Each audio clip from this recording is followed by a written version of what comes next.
It is 6:01. Good morning, live from the 104.5 The Zone studios. I'm Justin Hawkins. The Tennessee Titans made a couple moves yesterday, signing linebacker O'Shawn Mathis and defensive end David Abuka-Akoa, who is listed as an international practice player exception, both to the practice squad. Meanwhile, they released linebackers Curtis Jacobs from the practice squad. And coming up today, interim head coach Mike McCoy will speak ahead of practice to the media at 11:50 a.m. this morning. And then quarterback Cam Ward will speak after practice at 2:20 this afternoon. In other NFL news, Vikings coach Kevin O'Connell announced that quarterback Carson Wentz will start for the fifth consecutive start, and Max Brosmer will be the backup. J.J. McCarthy went through a workout and will remain sidelined with an ankle injury suffered in Week 2. So it's Wentz again for the Chargers on Thursday Night Football. And on the ice, the Nashville Predators lost their fourth straight game last night as they fall 5-2 to the Anaheim Ducks. The Preds are back in action tomorrow night as they host the Vancouver Canucks at Bridgestone Arena at 7 o'clock. For all your foundation repair waterproofing needs, you got to go to USSTN.com. Breaking news at once on your home for the Titans and Vols. This is 104.5 The Zone.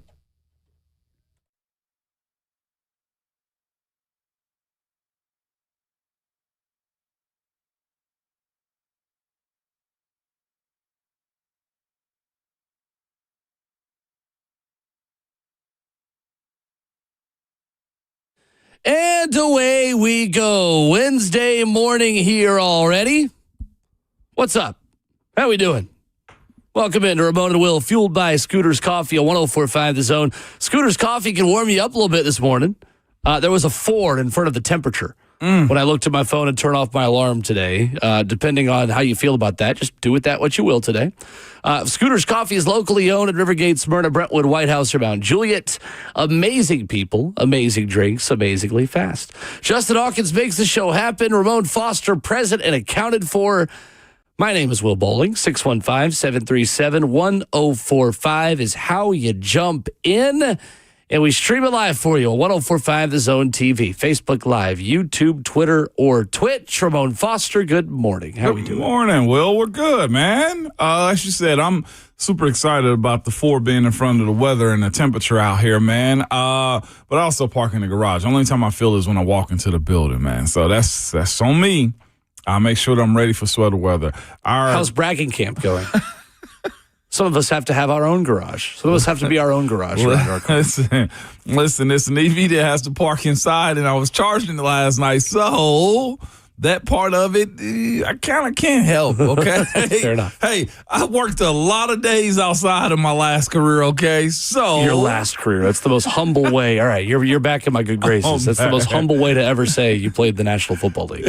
I was working outside for 11 years, just moving 300-pound men that were trying to hurt me. I may or may not have gotten into like 10 car crashes a Sunday for 11 years, but that's all right. I was just working outside. Just working outside, man, doing the good work, trying to protect people. That's what I was doing, man. Just trying to protect people, Will. But it was good, man. Had some extra work I had to do a little bit yesterday as I look at some Kentucky tape. Oh, my gosh.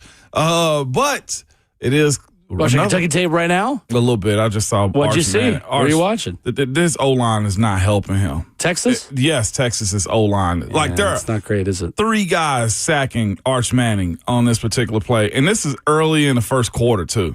1st and 10 on top of it. We both have very multitasking brains that we can be watching or doing something as we are either hosting a radio show or calling a game or doing things. And it is incredible that our brains are so similar in that, because I think people would be surprised to learn how much you are watching football while talking about maybe even a whole other league of football while we are on the air. And you make it work. You do it well. No.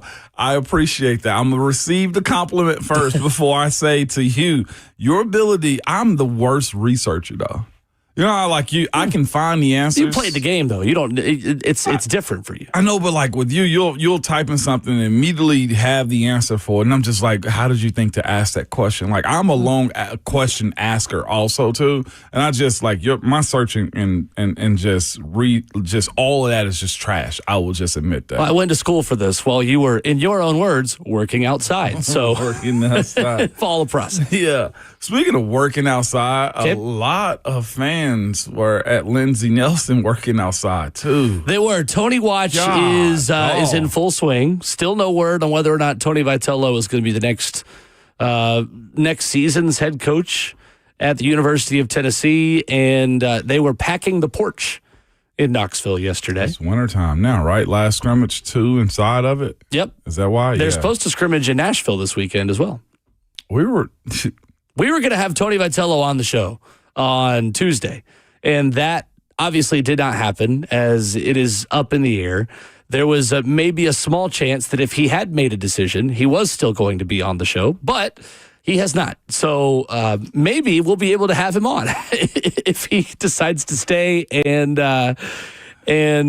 has a scrimmage in Nashville they want to still promote. But yes, we hadn't told people that yet, but I'm fine with it. That last week we were talking to Tennessee and we were going to have Tony on to promote the scrimmage that's in Nashville. Confirmed. Yeah, it was locked in. He was good with it. Tennessee was good with it. And then this report comes out. And that's actually how I found out about the Tony Vitello news, because Justin texted our group text and said, so I guess this means we're not going to have Tony on, right? And I was like, what do you think?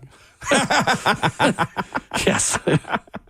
I was not trying to be mean to you, Justin. I was feeling a lot of emotions in that moment, and that was the way that I found out. No, that's kind of like one of those rhetorical questions. It's like, yeah, this is not going to happen. No. And Will was upset at the time, which is fine. Wasn't upset with Justin. There was a lot to be upset about on Saturday, to be fair. Justin's just doing his job, and I'm like, shut up to the shadows. I know.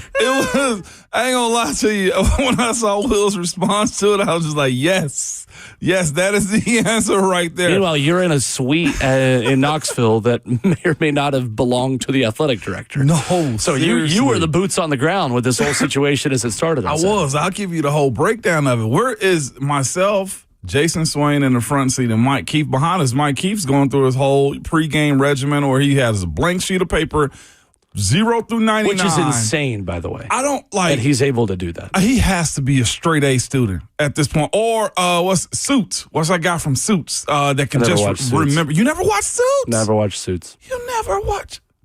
Yeah. I watched it. You watched it. Who was a smart lawyer name that wasn't a lawyer? I cannot remember. Mike.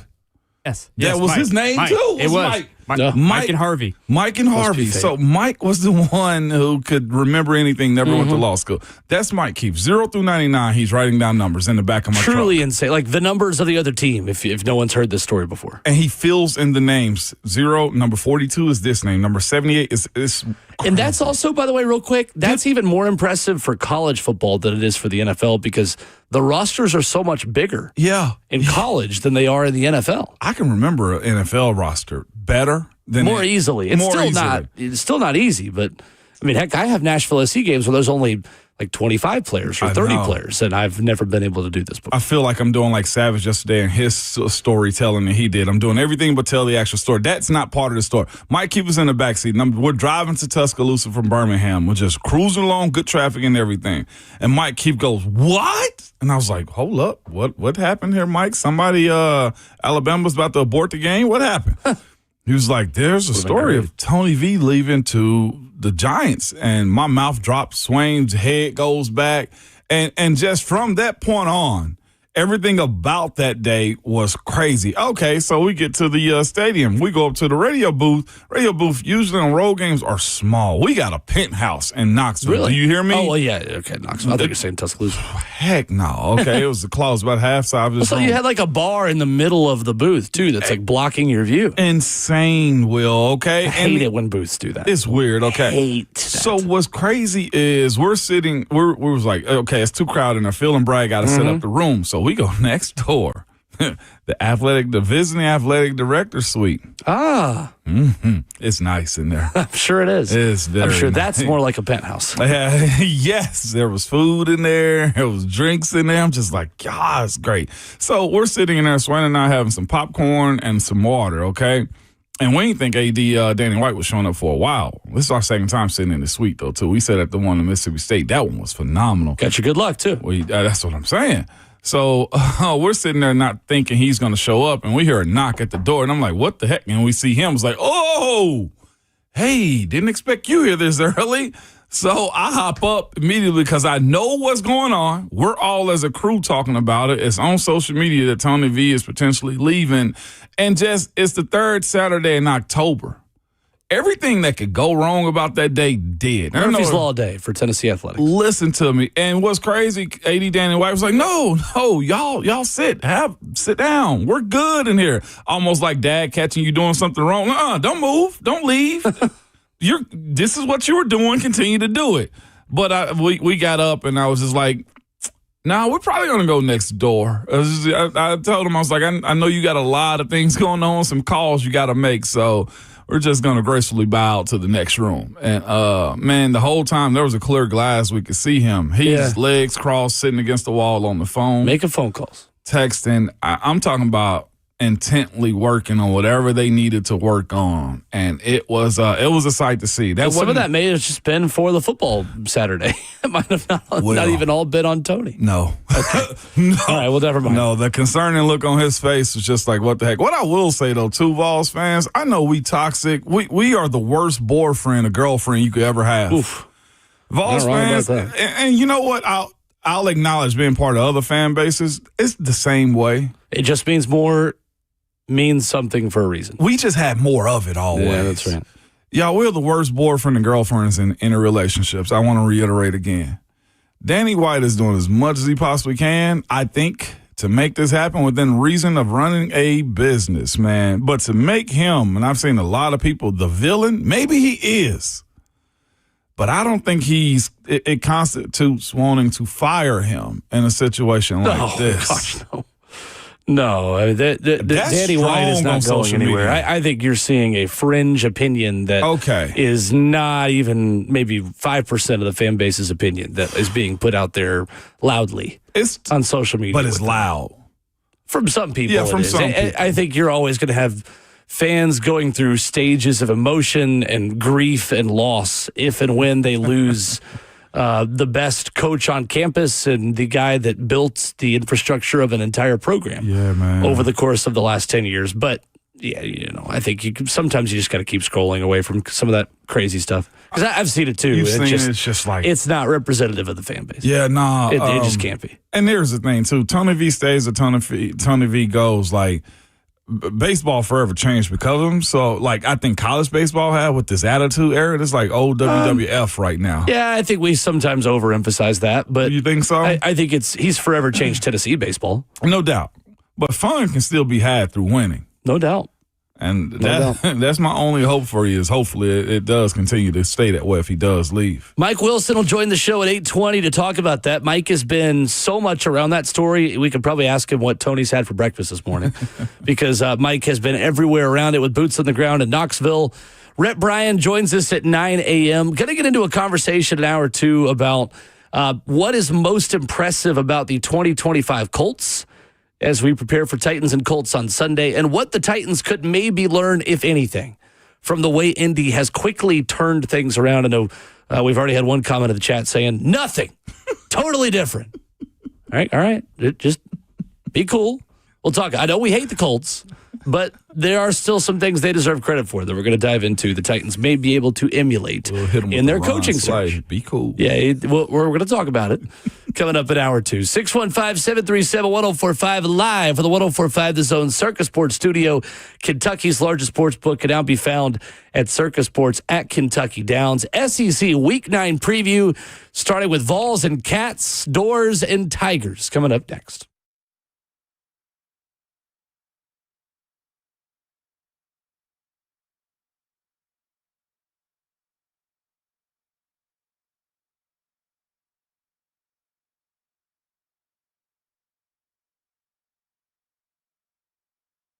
Your chance to get that rare, hard-to-find luxury timepiece, well, it's here at Genesis Diamonds this Friday and Saturday. Genesis is hosting an epic pre-owned luxury Rolex event featuring a stunning new selection of these hard-to-find watches. Submariners, Daytona, Sky Dwellers, Pepsi's, Batman's men's and ladies' watches. At this event, you can even get a never-worn fresh model that people wait years for. During this event, you can also take advantage of special pricing and up to 60 months zero-interest financing. And listen to this. With the purchase of any luxury pre-owned Rolex at this event, Genesis will give you a pair of 4-carat lab lab-grown diamond stud earrings of the highest quality, absolutely free. And if you're already a Rolex owner, bring your old Rolex to trade or meet Genesis buyers on site to receive top dollar for your Rolex. See the largest selection of luxury pre-owned Rolex watches in the state and take advantage of special financing or get a pair of beautiful 4-carat lab-grown diamond stud earrings valued at $5,000, absolutely free. It's this Friday and Saturday only, and only at Genesis Diamonds, your home for luxury pre-owned Rolexes. They're located in Green Hills and Cool Springs. See store for details while supplies last.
Ramona Will at 104.5 The Zone, fueled by Scooters Coffee in hour one on this Wednesday. At Ramona Will, where you follow and stream the show live on Twitter. We're fueled by Scooters Coffee in Rivergate, Smyrna, Brentwood, White House, or Mount Juliet. SEC Week 9 sends the Vols to Lexington. College game day to Nashville. And Lane Kiffin and Ole Miss off of a loss to Norman, Oklahoma. Lots to dive into at another big SEC football weekend. Ramon, let's start with Tennessee, Kentucky, because you are watching the film of Kentucky and Texas. Yeah. And you made a comment in the break about the Texas offense that I found interesting. What was it? It's stupid the way they're trying to run it. It's just point blank, period. It looks like a middle school offense at times. The way they're asking a quarterback that they covet and supposed to be protecting, Arch Manning, to run draw plays is utterly ridiculous. Like, it is almost flagrant that this is their style of offense that they're running at Texas right now.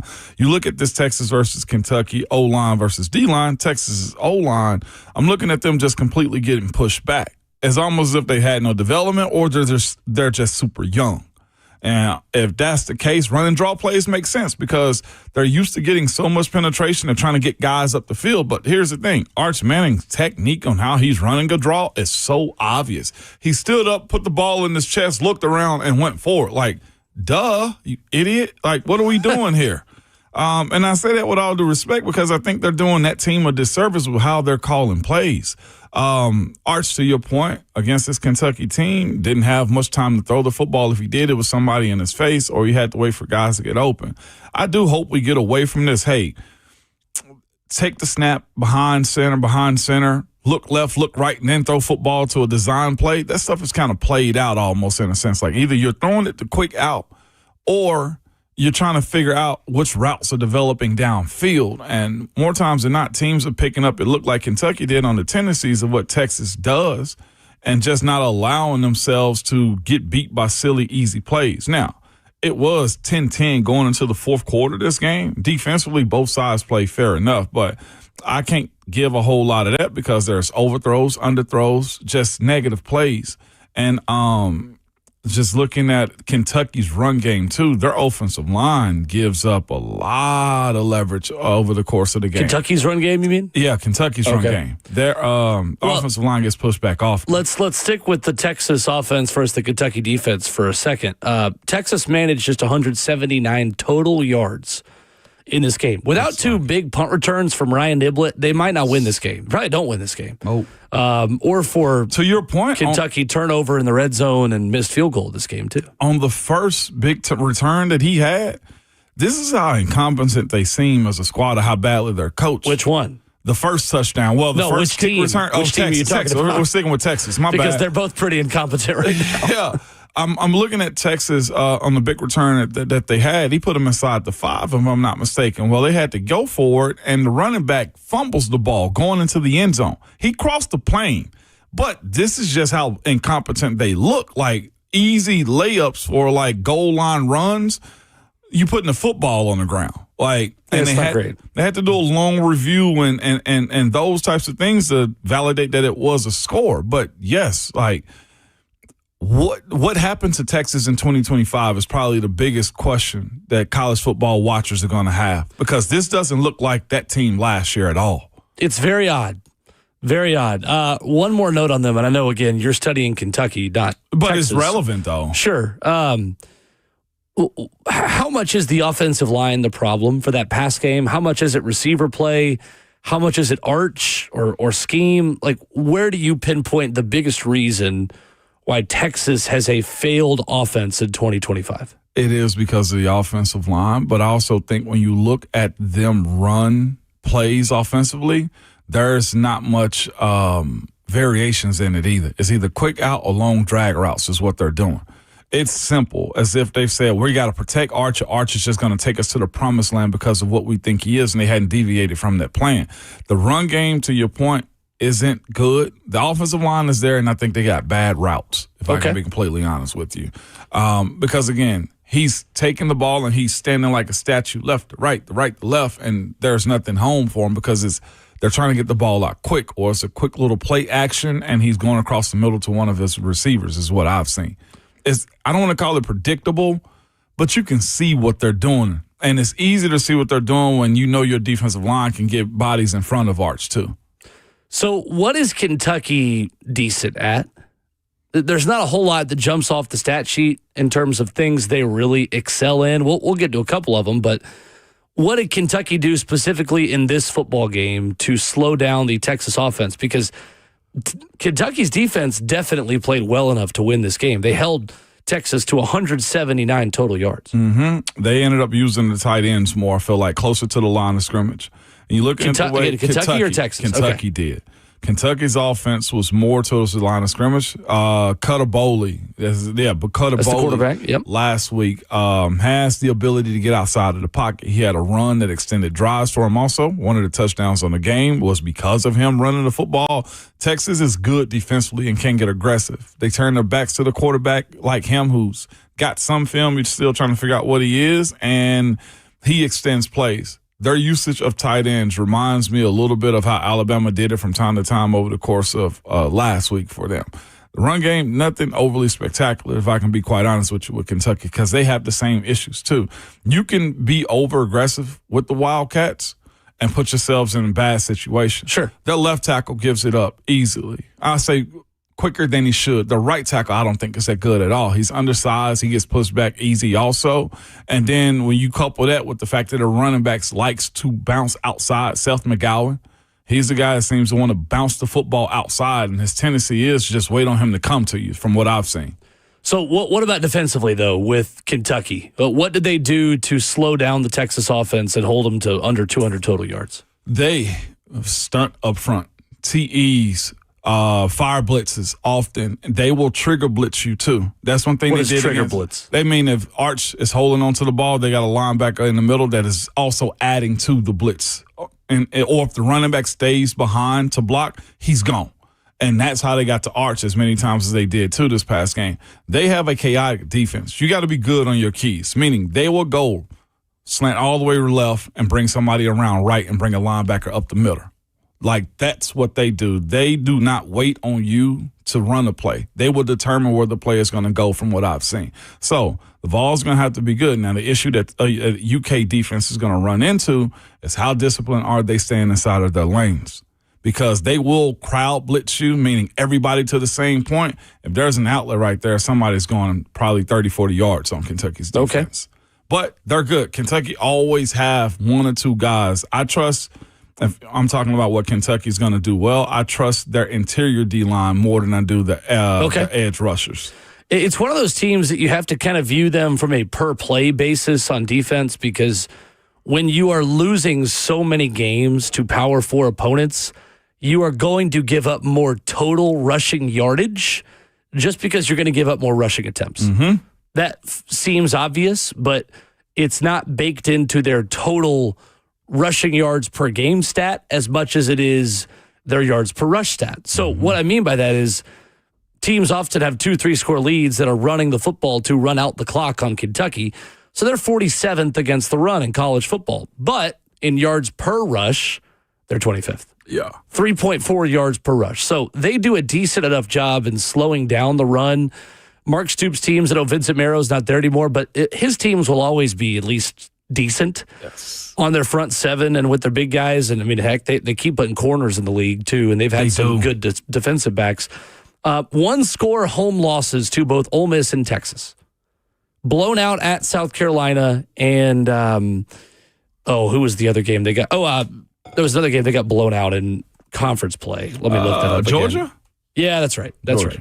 I put Texas twice. I knew it was Georgia. Wins against Eastern Michigan and Toledo. Toledo, a decent MAC team. Mm-hmm. Cutter Boley's the quarterback. Zach Calzada started the season, and they doubled Texas's total yardage on Saturday. They had 395. Yeah. Texas had 179. They just couldn't put the ball in the end zone. And they are 0-3 against ranked teams this year. They've not beaten a ranked team at home since a 33-14 win over then number 22 Florida in 2023. Crazy. Mark Stoops is now 31-66 against SEC opponents. Kentucky has averaged 15 points per game in 4 conference games this season. It's not a very good team. To me, it is the 16th best team out of 16 in the Southeastern Conference. Yet still, I'm going to do the same spiel I did last week, Ramon. Anybody can beat anybody on any given Saturday right now in the SEC, and their games against Ole Miss and Texas are indicative of that. One-score losses at home to a very talented on paper, not playing well, but talented on paper Texas team, and an Ole Miss team that might be the second or third best team in the conference so far this year. Yeah, no, it's going to be a challenge simply because, like we've talked about, they're that good defensively against those teams at home. Also, it's the other part of it. They're going to light it up. That crowd will be on their side, and they hate Tennessee. Yes, in that crowd. Yes, and you got an all-day planning to get ready for that game. This is a 7:45 Eastern game. Late one with probably a 5-minute slide. They got some brown water up there that'll get them ready. Listen, they probably riding horses into the stadium. They're going to be so drunk, man. I don't think you can do that either if you're drunk. But you can't drunk and horse? I don't think so. It's not a DUI. That's a D&H. You can't drunk and horse. Sir, you know why I pulled you over this evening? You were drunking and horsing. Drunken and horsing. Hey, would you quit horsing it around and please keep it between the navigational beacons? Thanks. Absolutely not. Blame the horse. Blame the horse. But that defense, they send heat often. The Joey Aguilar and the volunteer offense going to have to be good against them, I will say. They play reckless, and I almost feel like they're at a mindset as a team. What do we have to lose? And it sucks to be that way, but here's what we know. Kentucky, the last few years, have put defensive players in the league. They have. That's true. They're going to play you tight. They're big up front defensively, too. And like I say, you just look at them play. The amount of heat they send is kamikaze style, and they're getting home, too. I did see the David Sanders from Pro Football Focus against Alabama. 31 pass block snaps, 0 pressures allowed, good. And an 84.1 pass block grade. The 5-star freshman handled the road environment well. I'd like to see him get full starting snaps on Saturday in Lexington. I really would. He looked good. I'm going to be real with you. I would love to see the next step. I'd also like to see less rotation on the offensive line, which is a separate conversation. It's kind of problematic. I think it's hurting the guys that are on the field. That's not a position where you can rotate as much as you do. I mean, truly, literally every other position receivers. But quarterback. Yeah, no, absolutely cannot do that one, man. I saw one series where it was Jesse Perry coming in at right guard. Wendell Moore had to go over to left real quick, and I was just like, what are we doing? Like, they ran in late. It's weird. In a sub situation. And I get Davis a part of the equation, and you want him to be out there, but like that cohesion is necessary at some point. I thought they were going to go Jesse Perry at right guard, Wendell Moore at left, to have more, bigger bodies to move the Alabama interior defensive line around, and it was hit or miss. It was hit or miss with that. I don't love that. College game day comes to Nashville as Missouri takes on Vanderbilt this weekend. There is a lot to like about this matchup, whether you are a Vanderbilt fan, a Missouri fan, or just a neutral observer in the SEC. There is a lot of best on best in the SEC in this game. Missouri third in the SEC in scoring offense. Vandy is second. Missouri has the best rushing offense of the SEC with 244.8 yards per game. Vandy is third. Vandy's offensive line has allowed an SEC-leading 5 sacks. Missouri is tied for fourth in the SEC defensively with 21 sacks. Damon Wilson and Zion Young combining for 10.5 of those. Those two guys against the Vandy offensive line that's only given up 5 sacks this season. That is a primetime matchup. You look situationally, Vandy is the best third down offense in the SEC. Missouri is third. Missouri has the third best third down defense in the conference. Vandy is 10th in that category. Maybe one key advantage that Missouri has going into the game.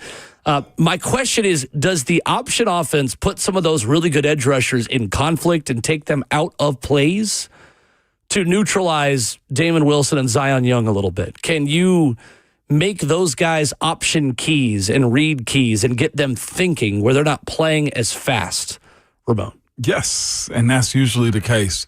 It's two things that have to happen on those types of plays, though, too. Well, for the other side, yes, you make them think. Make defensive players get nervous in those type of situations. They absolutely hate having to make those type of decisions because you want to go make a play naturally defensively. But what has to happen in those points is this. Whoever has ball, take ball. If it's being pitched, that's your man only. There's no reason for you to come inside, stay away from your responsibility. If you have the quarterback, if it's Bo Pribula or if it is Diego Pavia, yeah. Hit them. Make them stop running that play.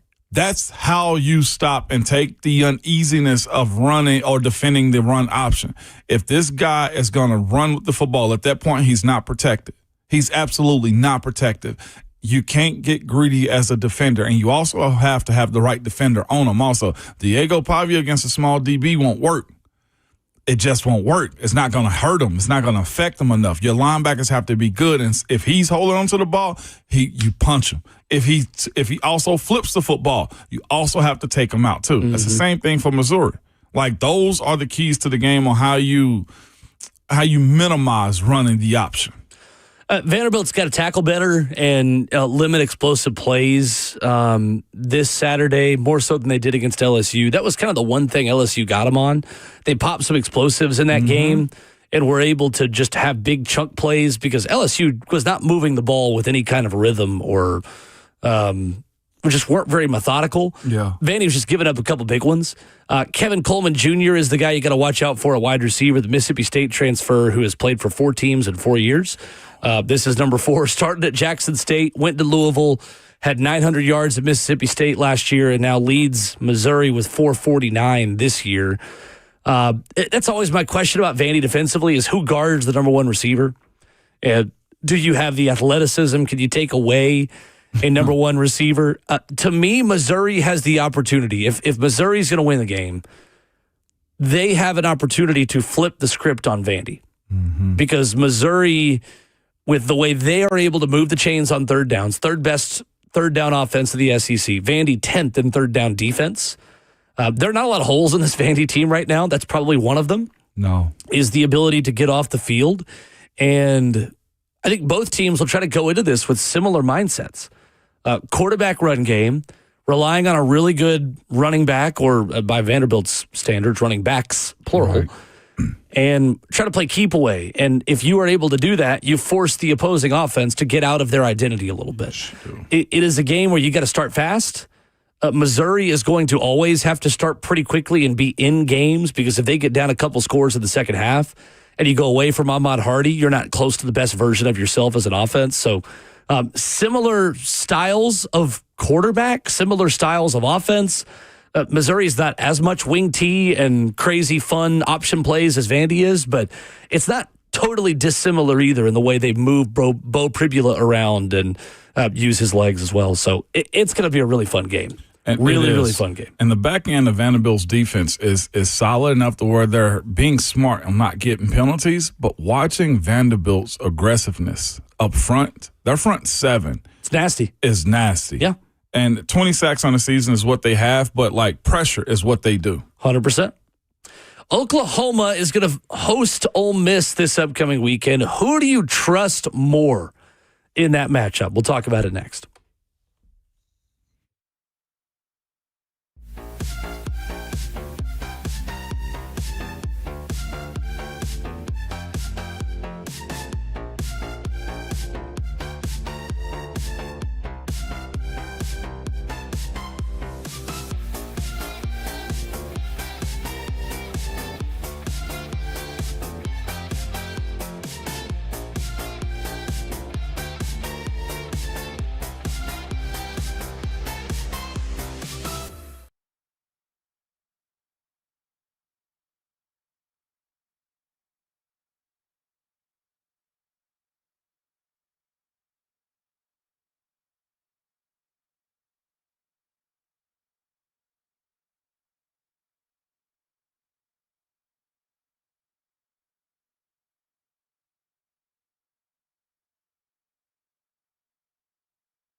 Ramona Will, the 104.5 The Zone, fueled by Scooters Coffee, wrapping up hour one. Got you some NFL headlines coming up to start hour number two, 615-737-1045. How you join us? So Oklahoma is going to host Ole Miss this weekend at 11 a.m. in Norman. Who do you trust more in this game, Ramon? I want to say defense in these types of games. So that would be Oklahoma.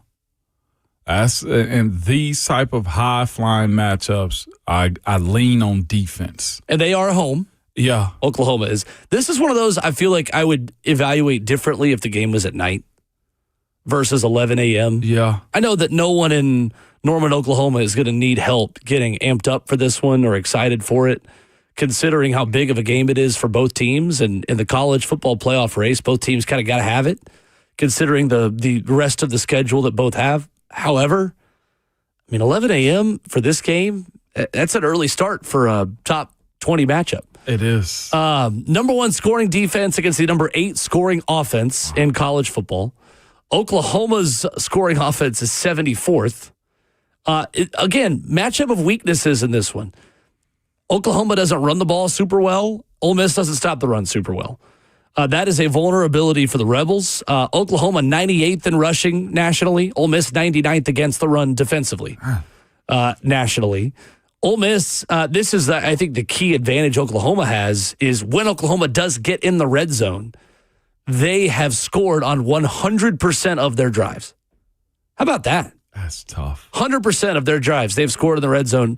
Ole Miss 58th in FBS in red zone defense, allowing opponents to score 81.8% of the time. It feels like one of those games that's just dictated by what kind of points do you get when you're in the red zone if you're Oklahoma. Troy Blaylock kind of had a little bit of a coming out party last week. True freshman running back, really got more opportunities. 19 carries for 101 for him in the win over South Carolina. A lot of their run game has just been John Mateer.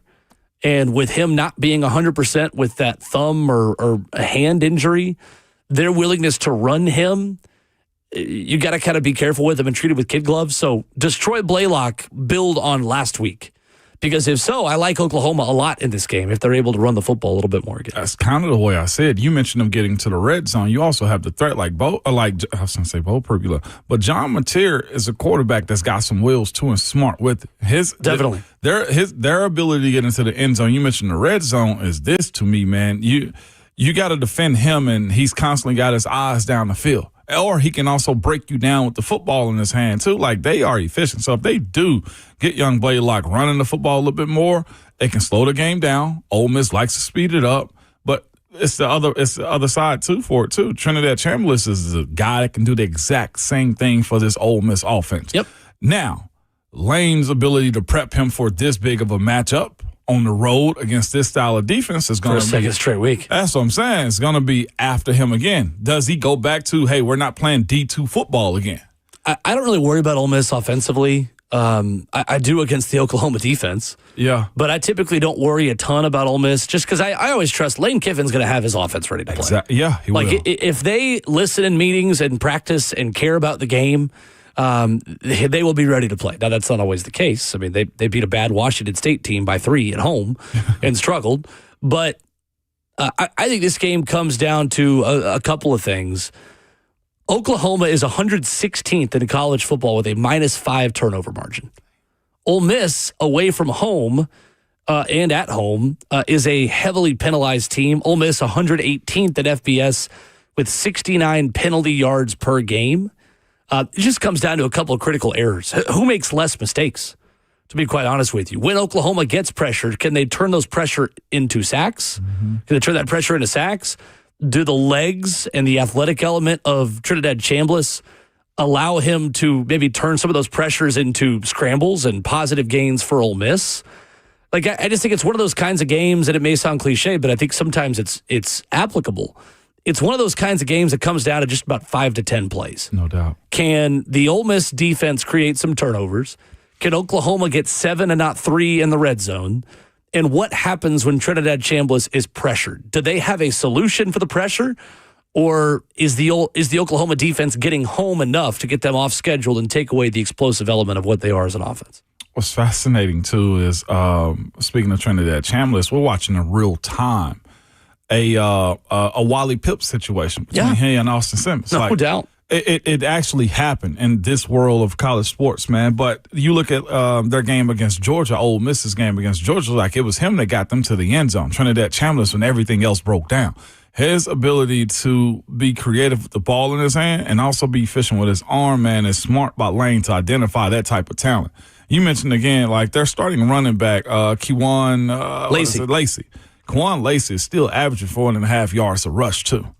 Like, they have the ability to run the football against that defense. It's a matter of what Oklahoma's front seven is going to do to stop them this weekend. This is by far probably Vanderbilt got College game day, and it's going to be insane and chaotic here in Nashville. But this matchup right here of Ole Miss and Oklahoma is probably the game of the weekend. It's a good one. At least to start us off. No doubt. At 11 o'clock Central? It is a really good one. Really good one. I'm looking forward to it. Yeah, I mean, I just think the Oklahoma defensive front against Lane Kiffin and the Ole Miss offense, it's about as good as it gets. Yeah. To be honest with you. I mean, that is 5-star on 5-star play calling, coaching, recruiting, talent on paper, all of it. Very, very fun matchup to start the football weekend this Saturday. And you coming off this Oklahoma South Carolina game in which that Oklahoma defense ended up with 6 sacks against them. Now that's what they do. That's almost like drinking water. Everybody gets sacks on South Carolina, but still. And I mean, Oklahoma's defense also just gets sacks on anyone because it's Oklahoma's defense. But you're right. Can they do it against Lane? That's the question. 615-737-1045. We'll get to CJ to lead off hour 2 on the phones, plus some NFL headlines. A player who's told he's not going to be traded, an owner saying wild things at the fall owners meetings, and the NFL adding an international game potentially next year and how that may impact the Tennessee Titans. Coming up next.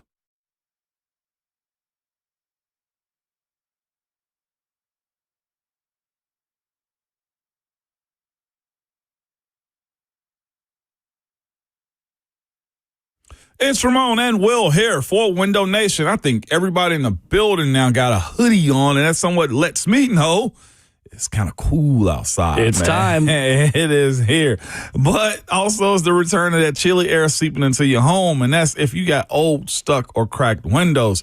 You can eliminate drafts, and you know what I mean. Go put your hand by your window. You might feel a little breeze coming into your home, but you can eliminate that with top-quality windows from Window Nation. Well, Window Nation has some of the best replacement windows out there. Best part about it to me is their installation crews can get the job done in 1 day or less. Top-quality windows and a quality offer as well. This month, when you buy 2 windows, you'll get 2 for free. There's no limit to how many windows you replace. And your total price, like you said, Ramon, includes 1 day installation. So make no payments for 2 years, no monthly payments, no down payment, and no interest until 2027 with a big deal with the holidays coming up as well. Put an end to your window problems before this beautiful fall weather comes to an end. Call Window Nation at 866-90-NATION or head online to windownation.com. With over 45,000 5-star reviews, you got to trust the fine folks at Window Nation online at windownation.com.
7 o'clock. Good morning, live from the 104.5 The Zone studio. I'm Justin Hawkins. A couple Titans transactions yesterday, signing linebacker O'Shawn Mathis and defensive end David Abuka-Agoa, who is listed as an international practice player exception. Both are added to the practice squad. Meanwhile, they released linebacker Curtis Jacobs from the practice squad. Coming up today, interim head coach Mike McCoy will speak to the media ahead of practice at 11:50 a.m. And then quarterback Cam Ward will speak to the media after practice at 2:20 this afternoon. In other NFL news, Vikings head coach Kevin O'Connell announced that quarterback Carson Wentz will start for the fifth consecutive time. Max Brosmer will be the backup. J.J. McCarthy went through a workout this week and will remain sidelined with the ankle injury suffered in Week 2. So it's Wentz again for the Chargers on Thursday Night Football. And on the ice, the Nashville Predators lost for the fourth straight time last night as they fall 5-2 to the Anaheim Ducks at Bridgestone Arena. The Preds are back in action tomorrow night, again at Bridgestone Arena, as they host the Vancouver Canucks at 7 o'clock. For all your foundation repair and waterproofing needs, you got to go to USSTN.com. Breaking news at once on your home for the Titans and Vols. This is 104.5 The Zone.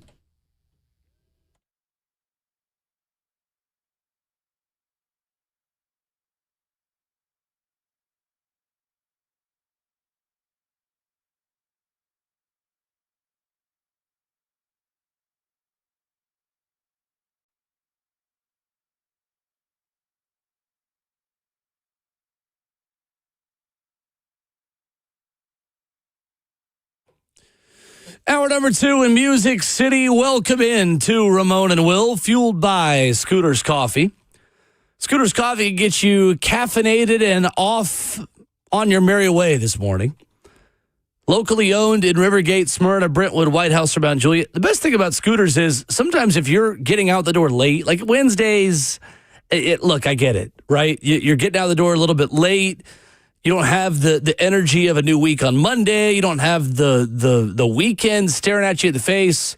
You haven't budgeted the time like you do maybe on Friday. The thing about Scooters is it's going to be so fast that you're still going to be to work on time. And even if you're not to work on time, grab your boss a coffee as well while you're there. They will forgive you. Yeah. And then they'll send somebody else to get the coffee next time maybe, if you do it for them this time. You make sense with the stuff that you say. I'm trying to. You know what I'm saying? Trying to keep it simple, stupid. Hurts my feelings every time. Don't. Amazing people, amazing drinks, amazingly fast. We love our friends at Scooter's Coffee. NFL headlines to begin hour 2, Ramon. The Raiders have told Max Crosby they are not shopping him. NFL media reporting the Raiders met on Tuesday with Crosby to tell him they aren't shopping him and won't trade him. Other teams are interested. Crosby says he does want to stay with the Raiders. What I think would be hilarious is if the Cowboys turned around with all the picks they got for Micah Parsons and just flipped them for Max Crosby. Would be the most Jerry Jones thing in the world because reportedly they're one of the teams interested. Yeah, I saw that. And it kicks in, I think, like a different escalator in his salary or something like that. It's Vegas has been good to Max Crosby, every bit of it. But it's the same scenario. I'm going to say this in this local. It's the same scenario you're using when you look at Jeffrey Simmons, too. If you see a season not going the way you want to, this type of stuff happens. And it's probably more of the opposing GMs bringing and asking this stuff more than the actual home team. Like, I don't think the Raiders are in a position to sell away a ticket seller, and that's Max Crosby. Somebody that's getting the team going. Somebody that's been a crucial part of whatever their rebuild has been lately. Their biggest issue is what the heck is Geno Smith? Like, what is that? And I know Brock Bowers is out and he's without his weapons too. It's the same conversation can be had about Cam Ward here in Nashville. But this is the part of the season one, the trade deadline is close. You're watching teams be super bad to where you say to yourself, you're not using them properly, so let me get something for them. I just don't know if you want to give up that much for Max Crosby when it comes down to where Dallas is. The thing that's most optimistic about Dallas to me, if they are the strongest suitor for Max Crosby, is Dak Prescott actually looked like the $60 million quarterback right now. Looks great. There's a lot of optimism in that. What's the payoff in the end as far as can you guarantee the Cowboys to go to the Super Bowl? Because it seems to me with the last game that the Eagles had last week, they're about to flip the switch again. The Eagles look like they're about to flip the switch Started again. to look like the Eagles again last week. And I'm thinking to myself, all this drama they have at the beginning of the season. That's the way it goes. I hated teams like this when I played. It's just like somebody broke a leg and now they're back. The quarterback had a concussion. They lost 2 games. Now he's back. They start playing their best ball at the right time. Late October, to November is where it starts to get tight, which is why these conversations are coming up about Jeff, about Max Crosby, about other players that are on teams that aren't doing too good right now. And it's natural. I just hate – this gives me so much anxiety as a former player because this is when the Patriots would turn it on. This is the exact time of the year where you're just like, oh, he's back. Oh, he's a little bit healthy. They beat who? A.J. Brown had how many yards again? And you're just – Kansas City's doing the exact same thing right now. I saw somebody make a proclamation. Kansas City might not lose another game. How much trash did we talk about them about a month ago? A lot. Chris Jones, lazy gate. Thought the window was closed. Oh, my God. And here they go again. Yeah. Doing the same old dance, and we fall victim to it. It's easier just to accept it, honestly. From a cap standpoint, trading Max Crosby would be very easy for Vegas. In 2026, the Raiders would only carry $5 million in dead money. His 2026 salary of $30 million is fully guaranteed. $29 million and fully guaranteed on the third day of the 2026 league year for 27 as well. We'll see. I mean, look, even if the Raiders get the draft capital back, I don't think that they have operated with much of a plan. Right. Ever since making the change at GM and drafting Ashton Genty before they were probably ready for Ashton Genty. Early this past year, instead of addressing right tackle, they went with a running back. Running back is the kind of guy that you draft when everything else is in place on your offense. Yeah. The Lions went and got Jahmyr Gibbs after they had an offensive line built and an offense built, and Amon-Ra St. Brown. And meanwhile, the Las Vegas Raiders' number one receiver is a tight end. And then they add Ashton Genty. I mean, again, it may work out long term because they could go fix that line again a little bit more next year. And Geno Smith maybe snaps out of whatever funk he's in right now. He does not look good so far. But Raiders, an interesting team, interesting case study in rebuilds there in Vegas. Woody Johnson, every time he speaks, just says some wild stuff. Jets owner, talking about the Jets quarterback situation. Says he has no regrets about releasing Aaron Rodgers and says if we could just complete a pass, it would look good. Talking about Justin Fields. Just totally threw his quarterback under the bus. He ain't wrong. Yeah. He's not, to be fair. I just But can you say that? No, you shouldn't. Talking about how bad the quarter... And he went on. That's not all he said about it, too. He talked about how bad Justin Fields has been and he's like, I believe in Aaron Glenn, but when the quarterback plays this bad, you don't really get the benefits to see how good the coach is. Man, Justin Fields was just minding his business on a Tuesday morning, and all of a sudden, here comes Woody Johnson with the crowbar. Okay. Would this fan base rather Miss Amy Adams Strong say that about the football team? Like, this is a talkative owner right here, like, expressing his frustration. Does it really make you feel better or worse? Exactly. Like, I'm looking at this situation. Oh, my gosh. Justin, can we pull that up? The meme I sent you, the tweet that I sent you guys last night, the kid answering the question about the Jets. I hate this team. Oh, yeah, this is really funny. It's very funny. So there was I guess, just reporter that found a Jets fan leaving their loss on Sunday. And just asked, like, what are we feeling? How are we feeling about the game and all these things? And let me know when you've got it. It's an incredible response from a young Jets fan that you can tell has seen some stuff. He's seen some stuff, man. And more than just that, now you have the owner backing it up. To your point, you asked the question, which is I want to know, like, does it make you feel better if Woody says that? Like, if Miss Amy says that? Does it make you feel very optimistic about being a fan? About buying merchandise, about continually coming into the stadium, losing your voice, or having an NFL package to watch games when it's that bad. Like that's uber problematic for Justin Fields. At this point, in the next couple of years, I don't think he's a starter caliber guy in general because Woody Johnson's labeled him as a quarterback that can't complete a pass. When you also look at his time and the money that he's got right now, this is his biggest earning moment that he's ever going to have. Yeah. And I don't think he'll ever be in the spot unless somebody else in front of him gets injured. 100%. You got it, Justin? It's on Instagram, so I got to go find it. Oh, heck. I can play it over the phone better than that. No, it's fine. It's fine. If you hadn't seen it, that kid was honest. And I sent it to y'all last night. I have it on Twitter if you want it. I found it. You found I it? just literally searched Jets fan on Twitter, and it was the first thing that popped up. I searched Sports Center. That was my problem. Sports Center. That's who. That's 2025? yeah. Just give you a hard time. I don't believe it. No, do it, Will. All right, I just sent it to you in our Slack. We got to incorporate Justin into all this slander, too. That's He's fair. getting away with it. Yeah, Jets fan interviewed after Sunday's game. I guess this was not after the London game. I was going into a British accent saying it was London. That was a couple weeks ago when they faced the Broncos in London and lost that one as well because, again, they can't master the forward pass. What a young Jets fan interviewed after their loss to the Panthers. See them and get your thoughts on the game. I hate this team. I was born into this, and I'm not going to ever – I'm always a Jets fan, but, like, I hate this team.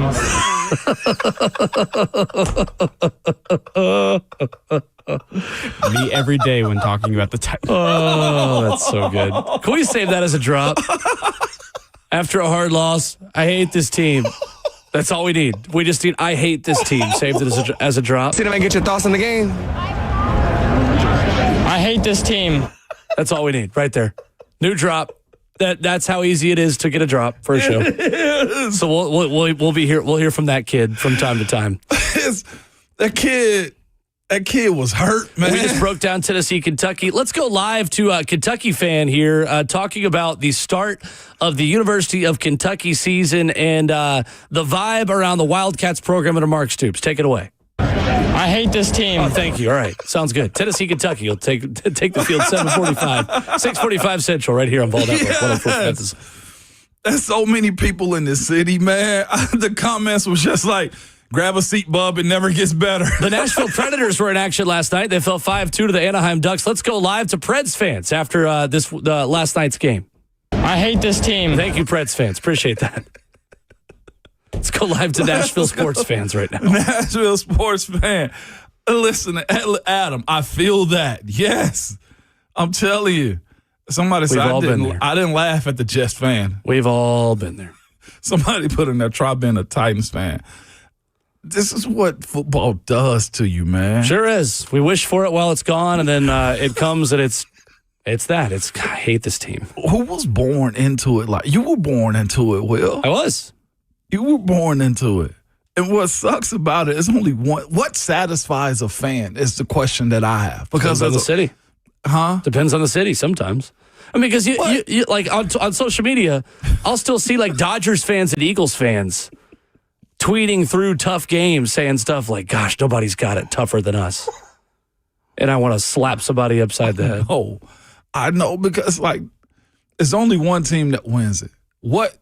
I know we got other topics and we're going to have guests today and stuff like that, Will, but what would get you over the hump of saying, I'm a satisfied fan. Depends on it's a great question. It depends on a lot of things, because when Ryan Tannehill was here and the Titans won back-to-back AFC Souths, right, we weren't satisfied with being good. We wanted great. You know how much we would give to just be at the top of the AFC South again right now and be 10-7 with a first-round exit? I think a lot of people would sign up for that right now. So, again, it depends on who the franchise is, what the era of that franchise you're in the middle of, who's your quarterback, who's your coach, like all of these things. There's a lot of context around it. Right now, yeah, I just want mediocrity. You sound like that kid. I hate this team. You sound like him now, Will. One other headline we told you we were going to get to here to start the second hour. NFL hopes to add 2 more international games for 2026. Ben Fisher, the Sports Business Journal, with the story. Per Fisher, that does not necessarily mean Saudi Arabia, which is the next country that's been discussed about this, or some other country would get its first game. Saudi Arabia has expressed interest. The league is going to Australia in 2026, which I think is too much. He did that in the early 90s, I think. I don't like it. I think it's too far. I think it's too much of a disadvantage, too much of a jet lag coming back, but whatever. Mexico City will be back next year. That explains why I got which we know. A trip. And, yep. And there's a question about whether Ireland stays in the rotation or not for 26, according to a league spokesperson. Or I think actually that was from Ben Fisher who wrote about that. If not, a new market or a new country could open next year. That's relevant for the Titans because, A, I don't think the Titans are going to have a home game wasted on being an international game host after the new stadium is open. Right. So I feel like if the Titans are going to get another international game, it's either going to be next year or it's going to be like 2030 or 31. It's going to be way out in the future. And the Titans are now the team of Ireland, one of the teams of Ireland as a flagship team. That's correct. If Dublin is hosting a game next year, I wouldn't be shocked to see the Titans there. But if they are not, I think we're going to push that way down the road because I don't think they're going to waste a home game for the Titans on a team with a new stadium because they're going to want a team with a new stadium playing in the new stadium. I'll tell you. And that's just me putting together 2 and 2. That we've been talking about this since the summer. Can't lose money that way. I wouldn't want to do Australia. I think the country will be cool. But being there for a week, too much with those giant spiders that they have and the death insects that are all crawling around, and I got to fight a kangaroo. Why is it that no one's making you fight a kangaroo? I feel like I would have to. Well, it is so stereotypical. That's crazy. Why is it that every crazy animal video on social media is in Australia? Like every time I see something on Twitter that I think might be AI, it's like 17-foot anaconda breaks into home and steals child. Mm-hmm. Melbourne, Australia. Like these videos are always Australia. I don't know why. You don't go to the Outback for a reason. I've never heard that explained to me. That's why, Will. This is why we took away their bowl game. The Outback Bowl is now the ReliaQuest Bowl. There it is. All the more you know. Bloomin' onions, though, are great. The dancing bloomin' onion on the field for the Outback Bowl was peak college football. We used to be a proper country. We did. 615-737-1045. What is most impressive about the Indianapolis Colts and their competence? What do the Titans learn, if anything, from it? Coming up next. I hate this team. I was born into this, and I hate this team.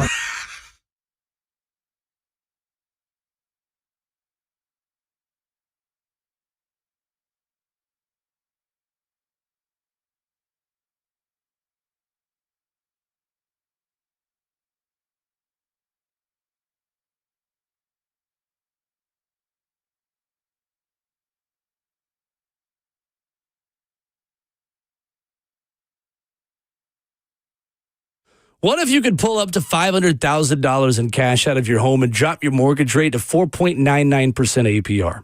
Hey, it's Will Bowling. Right now at Loan Pronto, they've got the lowest rates in 3 years. With Loan Pronto's rapid equity loan, you can get your cash in as little as 3 days, pay off all those high-interest credit cards, and even skip your next 2 house payments.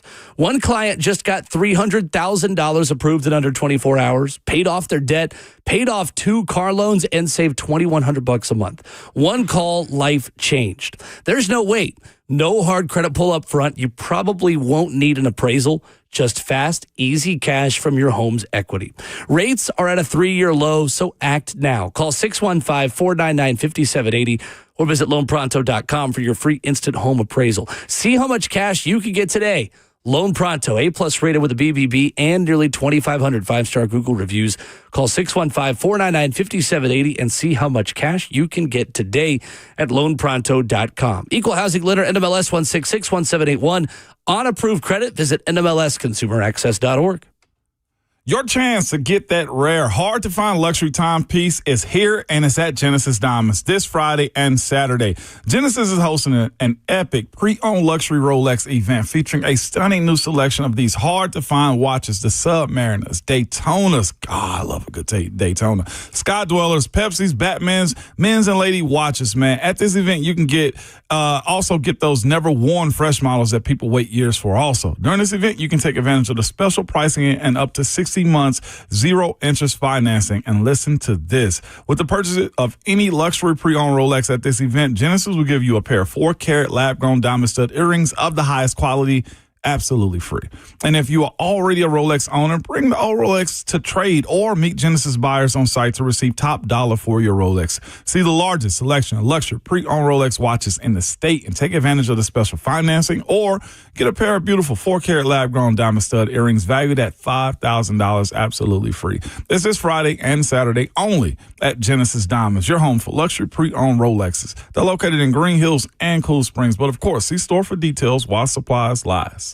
Is your home's heating system ready for the cold weather of winter? Well, available 24/7. Lee Company is here to help. When I woke up this morning, there was a 4 next to the temperature, in the 40s.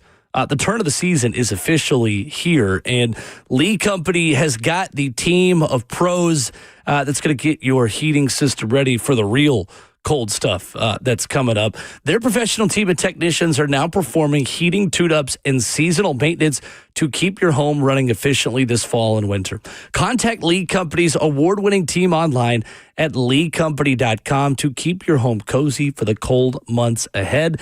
That's leecompany.com for all your heating needs. Lee Company's been in business for over 80 years here in Middle Tennessee. They're the folks here in the area to trust. So make sure when you flip on that heat that it's ready to go for the colder weather. Head online to leecompany.com. That's Lee Company, all you need.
Ramona Willow, 104.5 The Zone, fueled by Scooters Coffee. Some of the stats on the Indianapolis Colts and why they've been so good on offense, I don't even totally believe. Like, I'm reading them. I know they're true. I know that when Austin Abbott on Twitter says that the Colts, after 7 weeks, are the most efficient offense by points per drive this century. I know that's true. It's kind of weird to believe, isn't it, Ramon? It is. Daniel Jones has stepped into the quarterback position for the Indianapolis Colts, and they are a legit offense. How legit of a contender are the Titans about to see and travel to this weekend, in your opinion? At home, we're talking about a top 3 team right now. Offensively, you have the highest scoring team out that are, you mentioned the efficiency of what they are. The offensive line is holding up in a way that last year we didn't see, not even a little bit. They're protecting Daniel Jones more than he's ever been in his career, in his life probably at this point, considering he played at Duke. And I say that with all due respect. They're being aggressive the way you want to. I was talking to search for it because I wanted to believe that he's still been taken down. And sacks don't mean a thing. You know how many times Daniel Jones? Spoken like an offensive lineman. It shows from time to time. Mm-hmm. You know how many times he's been sacked this year through 7 games? Well, I know the Colts O-line has only given up 6 sacks all year. That's it. That's all he's been sacked. Yes, that's it. And 4 of those sacks, according to PFF, are attributed to their left tackle, Bernard Ryman. Sucks to be him. The other 4 have given up 0. But here's the thing about it. Scoring 30 points a game, I don't understand. I don't think people understand how hard that is, the consistency of doing that. 33.1 per game leads the league. We had a goal of that in about, I think it was like 2015, 2016, in that era as a team. And how hard you have to press, how locked in you have to be, how lucky you got to get at times too. And here's the other part of it. You got to have playmakers that actually make plays for you too. Mm-hmm. And they got that. They have it in a quarterback that's getting the football out, and his accuracy has been elite and has never been in his professional career and watching him. Now, he's had some dynamic plays. You see the arm strength. You see the cerebral part of his game show up from time to time. But his ability to be comfortable, and I know comfortability is never a thing in sports, but that's his offense. And this is just lightly from yesterday's conversations we ended the show. Yep. You make a lot of money and a lot of plays by listening and following instructions. And that seems to be what Daniel Jones is doing right now in the second part of his career. Following the plan. Following the plan. Mm-hmm. And the plan's working. It is. Because the plan is a good one. And I think the first thing the Titans take away from how the Colts have rebuilt themselves and have had an offense like this is, who is your Shane Steichen? Ooh. That's got to be the first question you ask, because Shane Steichen's scheme is getting guys open at all 3 levels. And there are different players that fulfill roles within those 3 levels. Tyler Warren is their underneath threat. Crazy. They ran about, 18 bootlegs against the Titans? Always open in the flat. Always open in the flat. You have Michael Pittman and Josh Downs in the intermediate passing game. And you have a deep target in Alec Pierce. There you go. I can't tell you who the Titans playmakers are at all 3 levels right now, aside from the fact that the tight ends are being used underneath and the running backs. Tajay Spears and Tony Pollard are relevant in the pass game. Gunnar Helm and Chikakonkwo in the flat. Mm-hmm. Beyond that, Chimere Dike is starting to become more of your deep threat, but who's your intermediate guy? Who's running the 10-yard routes consistently and catching the ball when thrown to them? It feels like Elikai Manor is supposed to be that guy, but passes are either behind him and not catchable, or he's not catching the ones that are thrown at 1 billion miles per hour over the middle of the field that Cam Ward is throwing at the speed of sound. Mm-hmm. Daniel Jones has touch on the ball. Daniel Jones is throwing a catchable football for his guys to run after the catch with it. Don't underestimate that. It almost seems to me, Ramon, like Daniel Jones is Indianapolis's Ryan Tannehill in a lot of ways. It is. You're not asking him to do a ton, but he is mastering what is being asked of him. What impresses you about how he is playing, and what is the key to this offense being so successful? What's impressive about watching him play now in this era, he looks smarter. I don't say that it's being condescending to him. I say that he knows where the football is going, and when he doesn't have an option, he's running it and being smart with it. His ability to throw the football away, too, is also why their sack number is down. You see him being under duress, he is not holding on to it. Or what's crazy is like that's rare for that offense, too, because there's always somebody finding their way open. That's the unique part about what they are. I'm looking at their playmakers that they have offensively, too. You mentioned what they are. Well, Tyler Warren. Each one of these guys is a threat to you. Yeah. Tyler Warren is. As a rookie, he's a threat to you. Michael Pittman Jr., threat. Alec Pierce, threat. They're playmakers to allow a quarterback to not have to do a whole lot and still be successful. And they ain't even got to Josh Down or A.D. Mitchell. Now, I know he had the ball come out of his hand. A.D. Mitchell's a little sporadic. Yeah, he is. But when all of those guys fail, you know who else you have? Jonathan Taylor in the passing game. Well, and we should probably start with Jonathan Taylor. We probably should. Because he's the focal point. He's the guy that makes all those other ones dangerous. So to give the final answer before we move to him is this. What's impressive about him, he's always finding an answer for that offense. He's never not knowing where the football is going, either with his legs or with his arms and shoulder. Like, that's what's most impressive. And that puts a lot of stress on the defenses they play. And I think that's also why they're scoring so many points. Who do you pick up? They can hit you in the mouth with the doggone running game. And I know it sounds like I'm glazing the heck out of this Colts team, but they're good. They deserve credit. Where's the deficiency at? Offensively, there isn't one right now. Right now. There isn't one. There's one area of their offense that I think is unsustainable, which is about it. And it's how good Daniel Jones has been under pressure. Daniel Jones this season, when pressured, Ramon, is completing 61% of his passes. That is the third best completion percentage of any quarterback when pressured this season. Ramon, his quarterback rating under pressure this year is 110. 110. You know how good that is? That is terrific for any quarterback with a clean pocket. Yeah. Surely that can't continue. Surely. Because this offensive line is still giving up some pressure. Like Bernard Raimann, I said a minute ago, 2022 second-round pick, has allowed 4 sacks this year, 6 penalties as well. PFF still has him as their 15th highest-graded tackle this season. I just don't know how Daniel Jones is doing it. Every time he is getting hit or under pressure or has a guy in his face, he is throwing darts. He is throwing dimes. He has somebody open who has separation, who is underneath, who is, again, in the plan of what the progression is. And maybe it's just the fact that Jonathan Taylor is putting them in so many third and manageable situations or putting them in second and short where he has the full option of the offense available to him. But a 110 quarterback rating when pressured, Ramon, I'd do anything for Cam Ward to have just a 100 quarterback rating overall. Yeah. When not pressured, he is absolutely dicing up defenses with defenders in his lap.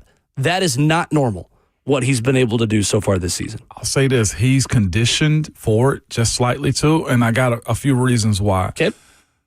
I think the maturity component of it, I'm going to throw that S word out there, system.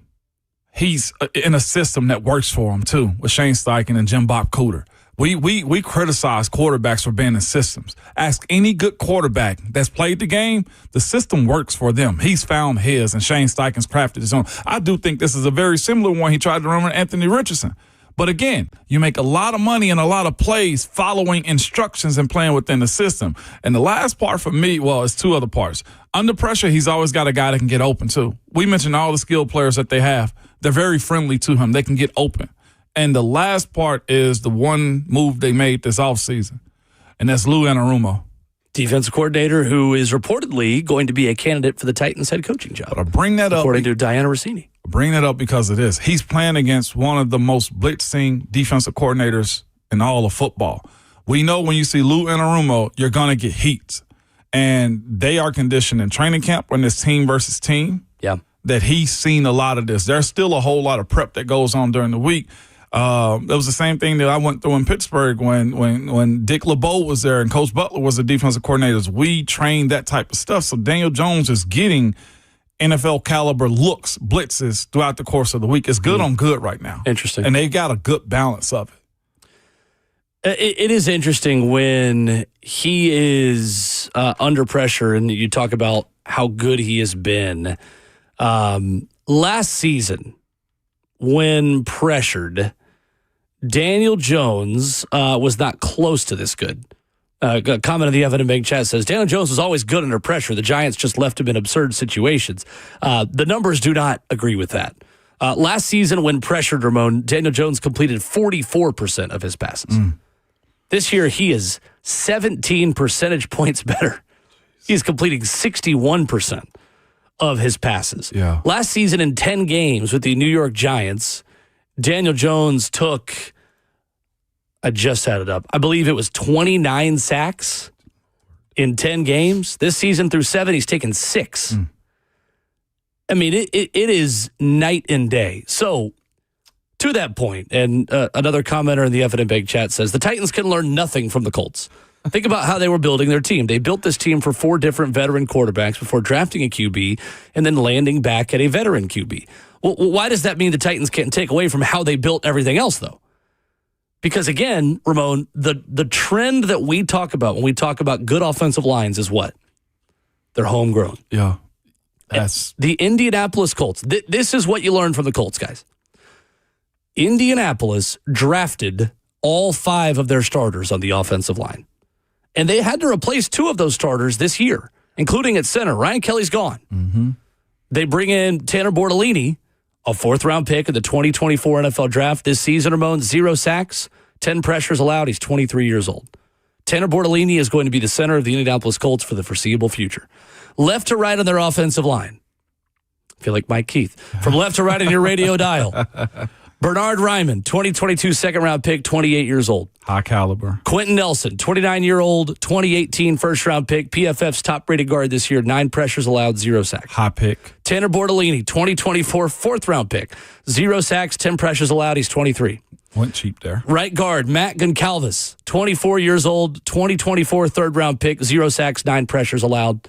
Right tackle, Braden Smith, 2018 2nd-round pick. He's 29 years old. He's given up 15 pressures, gave up 4 sacks last year. He's playing better with a quarterback. They can actually get the ball out of his hand on time. It is a homegrown offensive line that's played together that sets the tone for everything they do on offense. It is. Wow. You have got to start hitting on some of these developmental offensive linemen. The Jackson Slaters of the world need to be playing in 2026. That's your 4th-round center right there. Or what the Colts have. Right. It's the equivalent of Tanner Bortolini. Yeah. It's the equivalent of Matt Goncalves. Every draft pick is going to become so critical for Mike Borgonzi, Chad Brinker, and this organization to build in the trenches long term. Because Kevin Zeitler was a stopgap, and we knew it at the time. You get a veteran in to teach young guys how to be pros, and to also make Cam Ward be more successful in year 1 with a guy who knows how to do the job and is not learning on the job. But as you start to backfill this roster with day 2 and 3 draft picks, sometimes football's really simple. We say that a lot. You just got to hit on some of these draft picks in the trenches. You're making a whole lot of sense, man. I mean, like Daniel Jones doesn't have an offense to step into and be successful unless Tanner Bortolini and Matt Goncalves were developed properly and prepared to be pros as they were drafted last year as backups. You draft linemen when you don't need them. The problem is the Titans always need linemen. But that's the kind of situation you got to put yourself in moving forward into 2026. Let's start backfilling the trenches at offensive line. And these day 2 and 3 picks, they got to start playing and they got to start contributing. And that's where it's got to start for this organization. You want to even talk about the interior of the Colts defense also. It's the exact same thing, Will. Yeah, we've not even talked about the defense yet. We've just talked about the offense. DeForest Buckner's their one mercenary defensively. Traded for him from San Fran. Kwity Paye is home. Latu is home. Who is this? Lewis. Taquan Lewis is home. Grover Stewart is homegrown. They're not great in the secondary, but they are good enough on defense because of how incredible their offense is. And truly, the Indianapolis Colts offense has been incredible this year. Yeah. Dog, we not even talking about the wide receivers and skill players offensively. Every single one of them is homegrown with the Colts. Yeah. Michael Pittman, Josh Downs, Tyler Warren, Alec Pierce, Jonathan Taylor. A.D. Mitchell, Jonathan Taylor. They've drafted maybe better than we've given them credit for because they never had a quarterback to actually maximize the talent that they had drafted on the team. God dang. Mm-hmm. So that's how you're supposed to use free agency, is to have something set as a foundation. And then when you plug them in there. That's it. And That's this what you organization here has not had the benefit of homegrown talent to overcome mistakes and overcome overcome disappointing free agent signings that cost you a lot of money. Yeah. Uh-huh. And they got time till you mentioned the secondary not being good. But when their front seven is holding it down as much as they have, and Zaire Franklin's having a solid year, not a great year, but legitimately he's a captain on that team. He's a guy to understand it. And then you also find yourself in a situation where Kwity Paye is even given grace to develop. Well, and here's the other thing. Chris Ballard was given a lot of time. And Chris Ballard would have been fired, the general manager of the Indianapolis Colts, would have been fired by a lot of owners by how he poorly managed the Anthony Richardson draft pick. Chris Ballard is far from perfect. Chris Ballard has made some major mistakes. But here's the thing, Ramon. The Colts type has not changed under him. Their draft strategy has been consistent. The scouts have a model and a method of pinpointing players and drafting them and bringing them in. Mm-hmm. The foundation of the roster has been set. He's been given time to fix quarterback. And now that he has, we'll see how sustainable it is again. But now that he has, things look pretty good. He's been the one GM over all of this. Titans haven't been able to say the same. I'm looking at his track record, too. They've also hovered at 500 for the most part, except for 22. Yeah. 4-12-1 as a team. But they've been 8-9, 9-8. To our point, we've said you got to continually knock at the door. They've had a lot of patience to keep it sustainable, They've had a lot of patience. Yep. Wow. 615-737-1045. We'll get to Andy on the phones when we come back. Your phone calls there to wrap up hour two. Preds were in action last night. They got some issues. We're going to dive into that as well with you coming up next.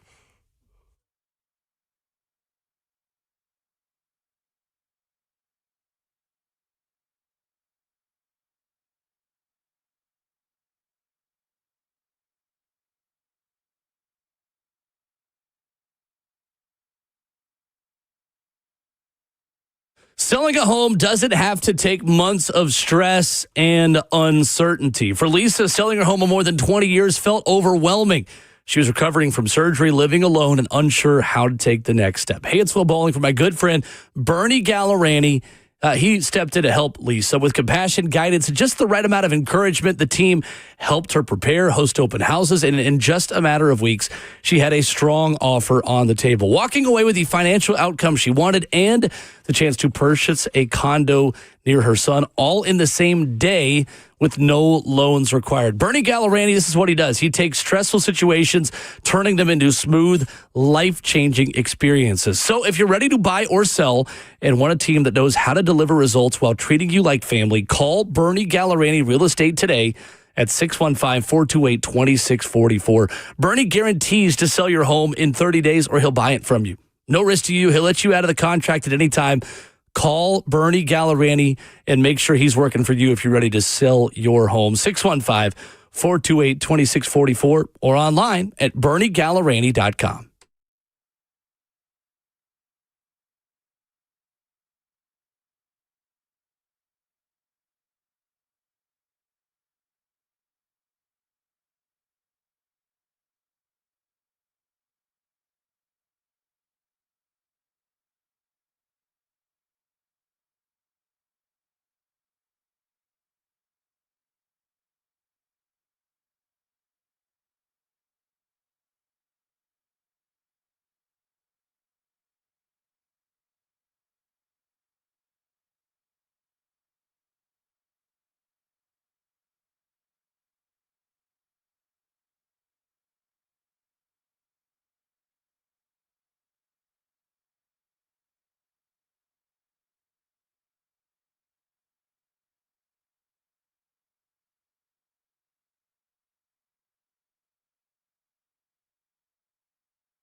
Ramona Willow, 104.5 The Zone, wrapping up hour 2, 615-737-1045. Andrew in Portland tweeting at us saying 100% why the Colts have been so successful this year is patience. Andrew writing in at Ramona Will says, homegrown draft picks come with patience and consistency. This is why the Titans will never succeed, he says. Well, you could argue the Colts have had too much patience with Chris Ballard, to be fair. Mm-hmm. The thing you do, talking about Indy and Titans-Colts this weekend, 325 on Titans Radio, you raise the floor of your franchise when you have patience. Because when you're not changing your type, when you have a clear vision for the type of player you want and you feel like that player is at least somewhat working in drafts, you might consistently be 8-9 or 7-10 or 10-7. 11-6, like the way they have the opportunity to really contend this year. At the very least, I think you raise your floor. You mentioned too much patience. I push back just slightly on that one because I say to myself, if you believe in the person that's delivering the plan and knowing that, look, if there's also success in patience too. Okay, that one's looking to work out. We were talking about Jackson Slater on the break. Jackson Slater being one of those types, eventually you want to see him be like, okay, is this going to work out with the type that we're looking for? Sure. And that's the reason why I think so many people have concerns and questions about Cam Ward, too. It's just like, okay, at what point do you see this pick work out? I think that's why a lot of fans are frustrated, but It does go to your point, the patience of it and the history of having success. That's what Chad Brinker issue is going to be with this fan base. Yeah.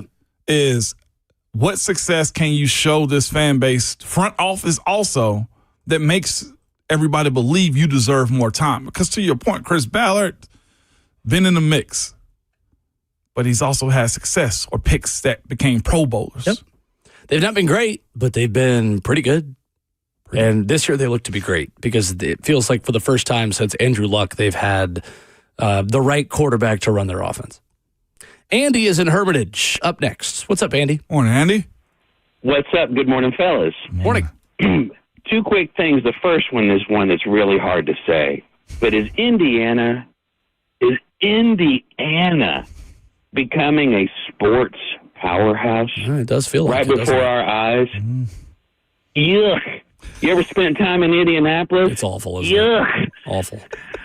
With the Halliburton is I fell out of NBA basketball years ago over some strike stuff, and I just got tired of it. But Halliburton really brought me back in. His whole story and how he was playing up till he got his injury, and of course he's been ruled out. It looks like for this next season. But when he comes back, they're going to be hot again. The Colts are hot. University of Indiana. Who would have thunk it? Who would have thunk it? So it goes to show to me where coaching can be important. So, Ramon, I had a question for you because I don't get the opportunity to ask former professional NFL players. Oh, come on. On your teams, you had a variety of players. Mm-hmm. Your coaches changed in and out. Your head coach didn't. But, you played for different people. You played with a lot of different people. It seems to me like y'all had a great deal of confidence when you went out on Sundays. Oh, yeah. You were confident in the guy across from you and the guy beside you, that they were going to give their best. And you got lifted up by your community, clearly often, because that's a Pittsburgh thing. We don't do that here. And I really like what you just said about needing some proof in leadership. We ain't had that in a while as far as proof of concept. We brought in this guy. We brought in Rand. We brought in that, and we're supposed to see this. And then when they're gone and we find out these foolish decisions that they made, where are we supposed to put our confidence as fans in the structure of this organization to where that confidence gets instilled in these players so they go out and look like they're really wanting to play and win and confident? And I appreciate if you could talk on that. Wow. I really appreciate you guys' show, and have a great day. Thank you, Andy. Thanks, Andy. And that is a long-form answer right there. It starts with consistency. It starts also with the battles that you have from teammate to teammate. You've seen this person have a win, that person have a win, the confidence that you also know, too. You speak about the scouting department part of this, too, the GM part of it. At some point, you also have to find a type. I've said this for years now. What is the Tennessee Titans type? Like, that's a part of the Keeps belief, changing. too. It does keep changing. I knew when I keep mentioning his name, I knew when Chris Hubbard came in that he was a Pittsburgh type and he was going to be a fighter, and it's embedded in him because there's been a stability when it comes down to the type of players that you have inside of the locker room. I've seen players from other teams that were free agents come inside of our locker room and admit, oh, this is a little bit different. I don't know if that's established enough in this Tennessee Titans regime. It's been here before. You can go back to the early teams, the late 90s, mid 2000s. There were types here. Run the ball, play defense. And that wasn't a bad thing. Somehow, some way you got away from it, and it all just got broken and fractured. Yeah. I mean, the Titans type, when they've been successful, has been predicated on defense, running the football, and really old AFC Central football through, obviously, Earl Campbell with the Oilers, through Eddie George and Derrick Henry. Is there Chris anything Johnson wrong sprinkled with in there that? in the middle as well. I mean, I do think at the time, let's go back to what the conversation was then. It was, why are the Titans still running a late 20th century offense and not 21st century offense? Like, when the Titans hired Brian Callahan, it was like, oh, finally, we're going to be modern That's true. in how we run offense, and we're going to be keeping up with the rest of the league. And then you get the modern offense and realize that that's not a fix necessarily, just to change your type and what you want. And you want to be a little bit more old school again. Like, the pendulum never stops in the middle, does it? It never does. To quickly answer Candy's question, the belief starts in the people first and the consistency of those folks. This turnover and change does not give much belief until, hey, I'm just a hired mercenary. Yeah. And that sucks. Yeah, man, I don't care what the type is. Just win. As long as the type is good football players. I think sometimes we get too caught up in what the DNA of a team looks like. If you want to go run the wing tee, go do it. Just win. If you want to go play old-fashioned 3-yard and a cloud of dust football, fine. Just be good at it. Just go all in on it. Pick a type and then be consistent with it. And maybe the organization has learned from their mistakes and is looking at that more specifically now. 615-737-1045. There are 3 names emerging for the Florida Gators football job. We'll tell you who they are coming up next.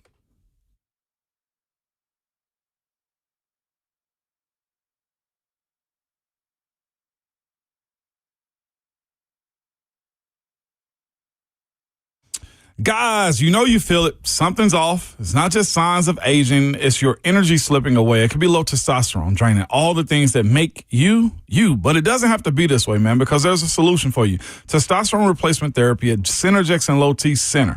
But don't take my word for it. Just ask the patients. Guys who started often say TRT completely changed their lives, saved their marriages, and in some case, it just saved their lives. Also, you don't know what TRT at Synergex and Low T Center can do for you unless you go for the free T-test. Don't let this be another thing that you keep putting off. The best you is waiting, and you can take action and change your life today. It also, I'll tell you this too, testosterone therapy, it also helps women too. It's benefits for you as well.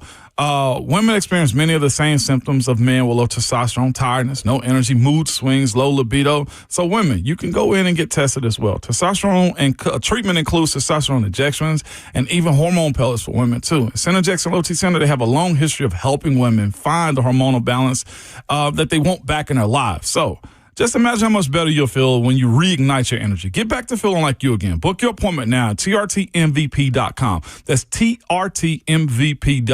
You'll be wishing you did it sooner.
8:02, good morning, live from the 104.5 The Zone studios. I'm Justin Hawkins. In Titans news coming up later today, interim head coach Mike McCoy will speak to the media ahead of practice at 11:50 a.m., and then quarterback Cam Ward will speak to the media after practice at 2:20 this afternoon. In other NFL news, despite rumors surfacing yesterday that the Cowboys are interested in trading for Las Vegas Raiders star edge rusher Max Crosby, the Raiders met with Crosby to back him and say that they are not going to trade him. Also in New York, Jets owner Woody Johnson told the media yesterday that he's continuing to stand by head coach Aaron Glenn despite the Jets' 0-7 start to this season. And Broncos linebacker Dre Greenlaw is being suspended for this Sunday's game against the Dallas Cowboys after chasing down and threatening an official immediately following their win over the New York Giants this past Sunday. Greenlaw appealed the suspension, but it was upheld. And on the ice, the Nashville Predators lost their fourth straight game last night as they fall 5-2 to the Anaheim Ducks, keeping their season point total at 6 points through 7 games and tied for last in the Central Division. For all your foundation repair and waterproofing needs, you got to go to USSTN.com. Breaking news at once on your home for the Titans and Vols. This is 104.5 The Zone.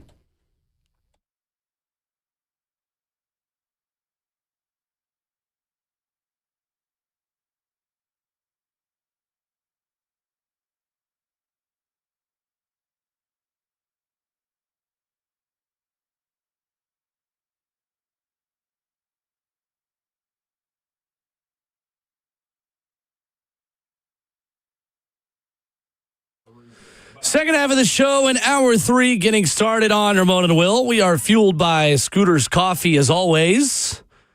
Caffeinated and opinionated for 4 hours a morning. Scooter's Coffee wakes you up in Rivergate, Smyrna, Brentwood, White House, or Mount Juliet. Fast, quick, and easy. Delicious.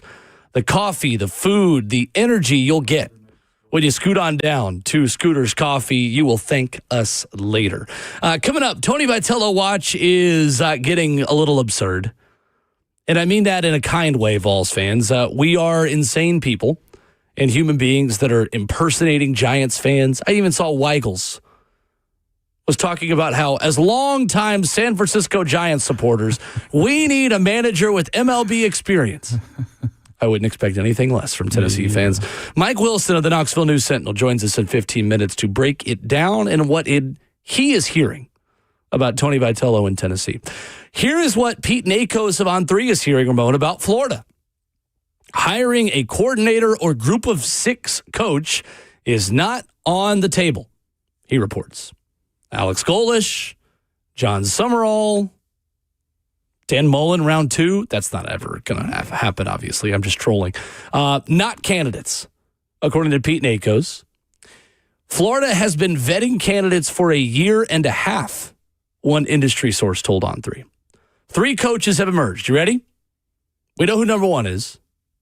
Lane Kiffin. Oh, Lane. Lane Kiffin is the white whale for Florida football.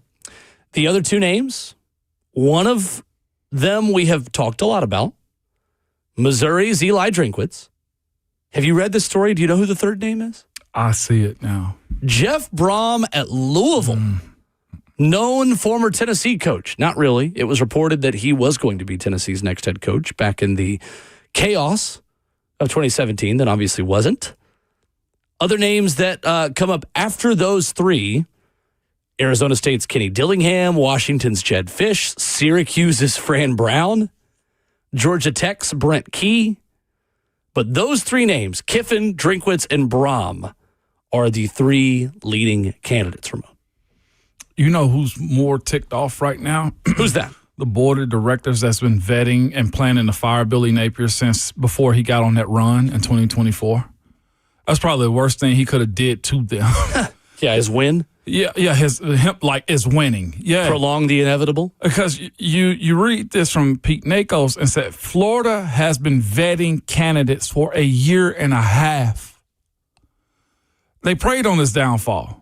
They waited for this. People talking about why fire him on Sunday because they don't give a damn. Like, that's why. Well, because they knew it was over. They knew it was over. And they have a bye week now. There's one guy on this list that they need to, I think, in my personal opinion, strip away from it and, like, erase it from records. And that's Jeff Brom to me. I think it's looking at him. He's Louisville. His family is the University of Louisville. The city is Louisville in general. And I do think what Brom is doing is very impressive. He has the ability to recruit. His offense is always top tier, and they always get 1 or 2 teams a year. I just don't know how high his ceiling is as a coach at a place like Florida when he's so much of what the University of Louisville is. His brother played there, too. I think Jeff Brom could be pretty good at Florida. You think so? Because he's not just been Louisville. No. I mean, he was great at Purdue. Yes, that's true. Purdue is one of the toughest places to win in all of Power 4 college football. Jeff Brom has never had resources to be really successful at an elite level. None of these coaches have. Honestly, other than Lane Kiffin. Yeah. Kind of. I mean, Lane Kiffin has NIL money to go in the portal at Mississippi, at Ole Miss, but he hasn't really had the fertile recruiting ground for high school recruits that allows him to go get legitimate recruiting classes. The only red flag about Lane is his recruiting ability. Lane is kind of sneaky, like not a great recruiter of high school players. I think you have to recruit Florida better than he has. Even when he was at FAU, they didn't recruit super well relative to their conference. Okay. Maybe that's easier if you get the right GM in place, you get the right staff in place at Florida. Money. That's the only thing about Lane. I think if you gave Lane an elite roster at Florida and the resources you have and the recruiting ground you have there, Lane Kiffin's going to constantly have top 5 offenses. The question is, are you good enough as a recruiter and manager of a staff to recruit high school players in Florida well enough to be successful? I think the answer is probably, but not definitely. I'm trying to go back to 2009 recruiting class for Lane Kiffin. Does he claim that one? Yes, he does. I'm looking at it right now at UT. His last big, I guess, push for recruiting in the SEC, right? At a team that you expected to do well. Bryce Brown was supposed to be there. He was an Army All-American. He was a number 1 player in the country. Number 1 player in the country. To one outlet at that time. It was solid for a first-year coach. That's also tough, though, real quick, because he never had a full cycle. No, he didn't. He took the job in 2008, got the first class that he kind of had to hit the ground running in the middle of. And then when he left his 2010 recruiting class, he was already gone. Right. And a lot of those guys never ended up even playing for Tennessee because they were recruited by Lane and then left. So I feel like that class, and plus recruiting has changed so much. I don't know if you can really take 2009 as much of a indicator of recruiting success in 2025. No, you really can't. And I just look at Lane, like you said, he's their white whale if they can get him. And recruiting for him, I think, changes. I think the excitement that he is of pulling out the Rolls Royces and Lambos in Mississippi, he won't have to do as much. It's just that it's Florida. It's Lane Kiffin in an offense. I do think he'd probably recruit better. I think the reason he supplements so much of the transfer portal in Mississippi is because Oxford is lightly boring, I guess, when it comes down to the location of what they are. It's hard to get to. He won't have those issues in Florida. But this is a super unique list. Eli Drinkwitz, a lot of people are why is – I'm still trying to I'm still trying to understand what Eli Drinkwitz is, right? Oh, I'm on the opposite end of this. I know who he is. You know who he is. I don't understand the pushback on Eli. Eli Drinkwitz is a proven head coach. Eli Drinkwitz has taken a middle to bottom tier SEC football program and made them relevant. Yeah. He's taken them to a New Year's Six Bowl. He's put them in the playoff conversation again this year. Eli Drinkwitz does not have the money or resources to be really super successful at Missouri. Right. You know who I don't understand why people are so out on Eli Drinkwitz. Maybe just because they don't like him as a person. That's it. And if that's your reason, I get it, because he's not super likable in my opinion. Just to be honest, I'm not the biggest fan of him just as a guy and the way he comes across. Maybe behind closed doors, he's a nice guy and turns off the shtick and the Spurrier without the winning vibe. But like that's kind of what he is to me.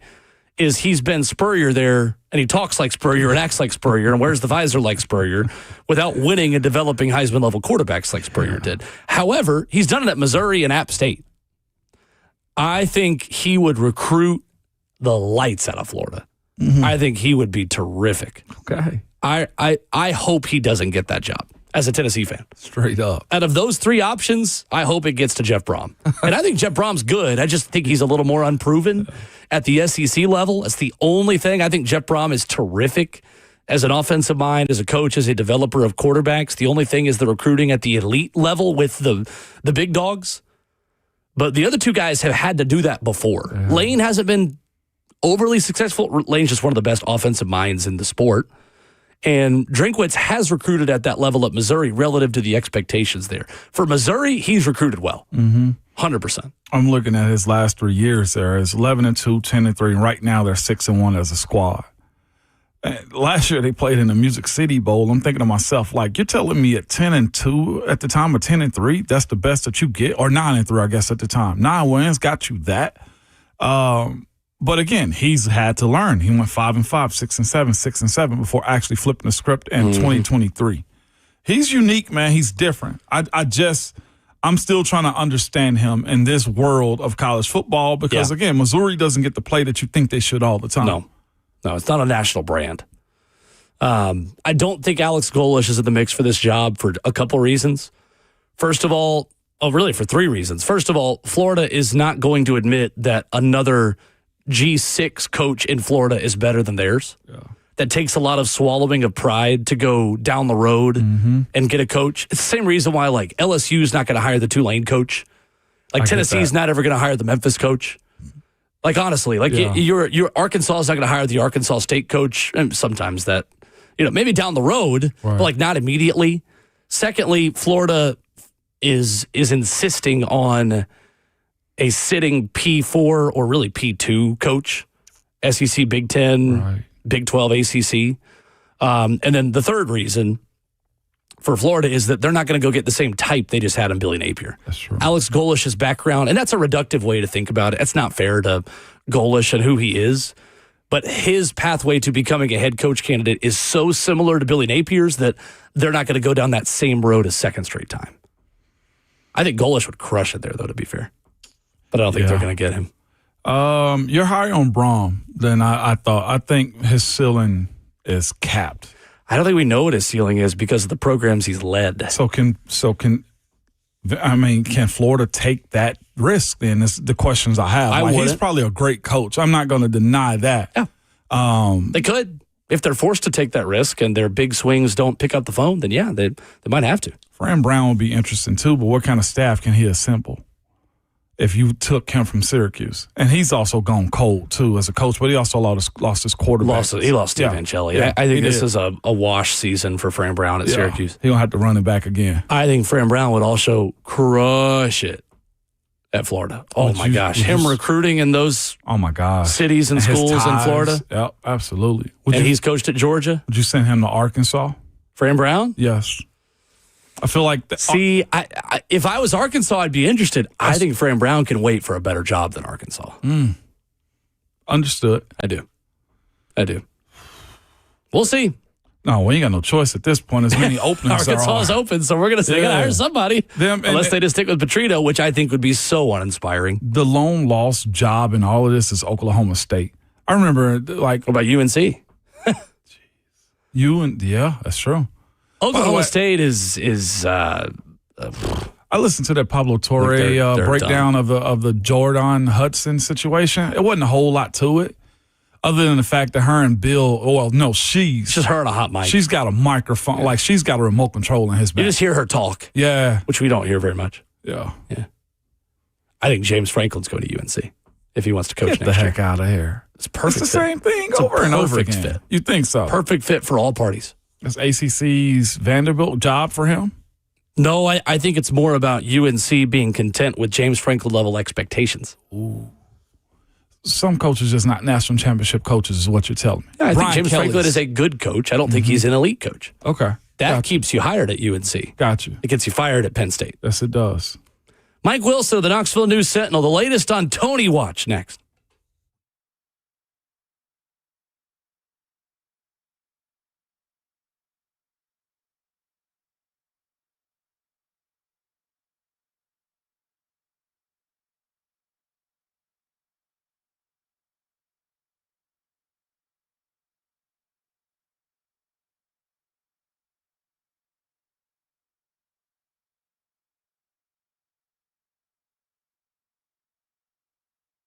It's Ramon Foster from Medical House Calls. Man, their services they're vast. Okay, primary health care, urgent care if you need it, IV therapy, medical weight loss also. But the best part about them is 7 days a week, they're available to you, Monday through Sunday, 7 a.m. to 8 p.m. So you can go ahead and schedule an appointment before the tailgate.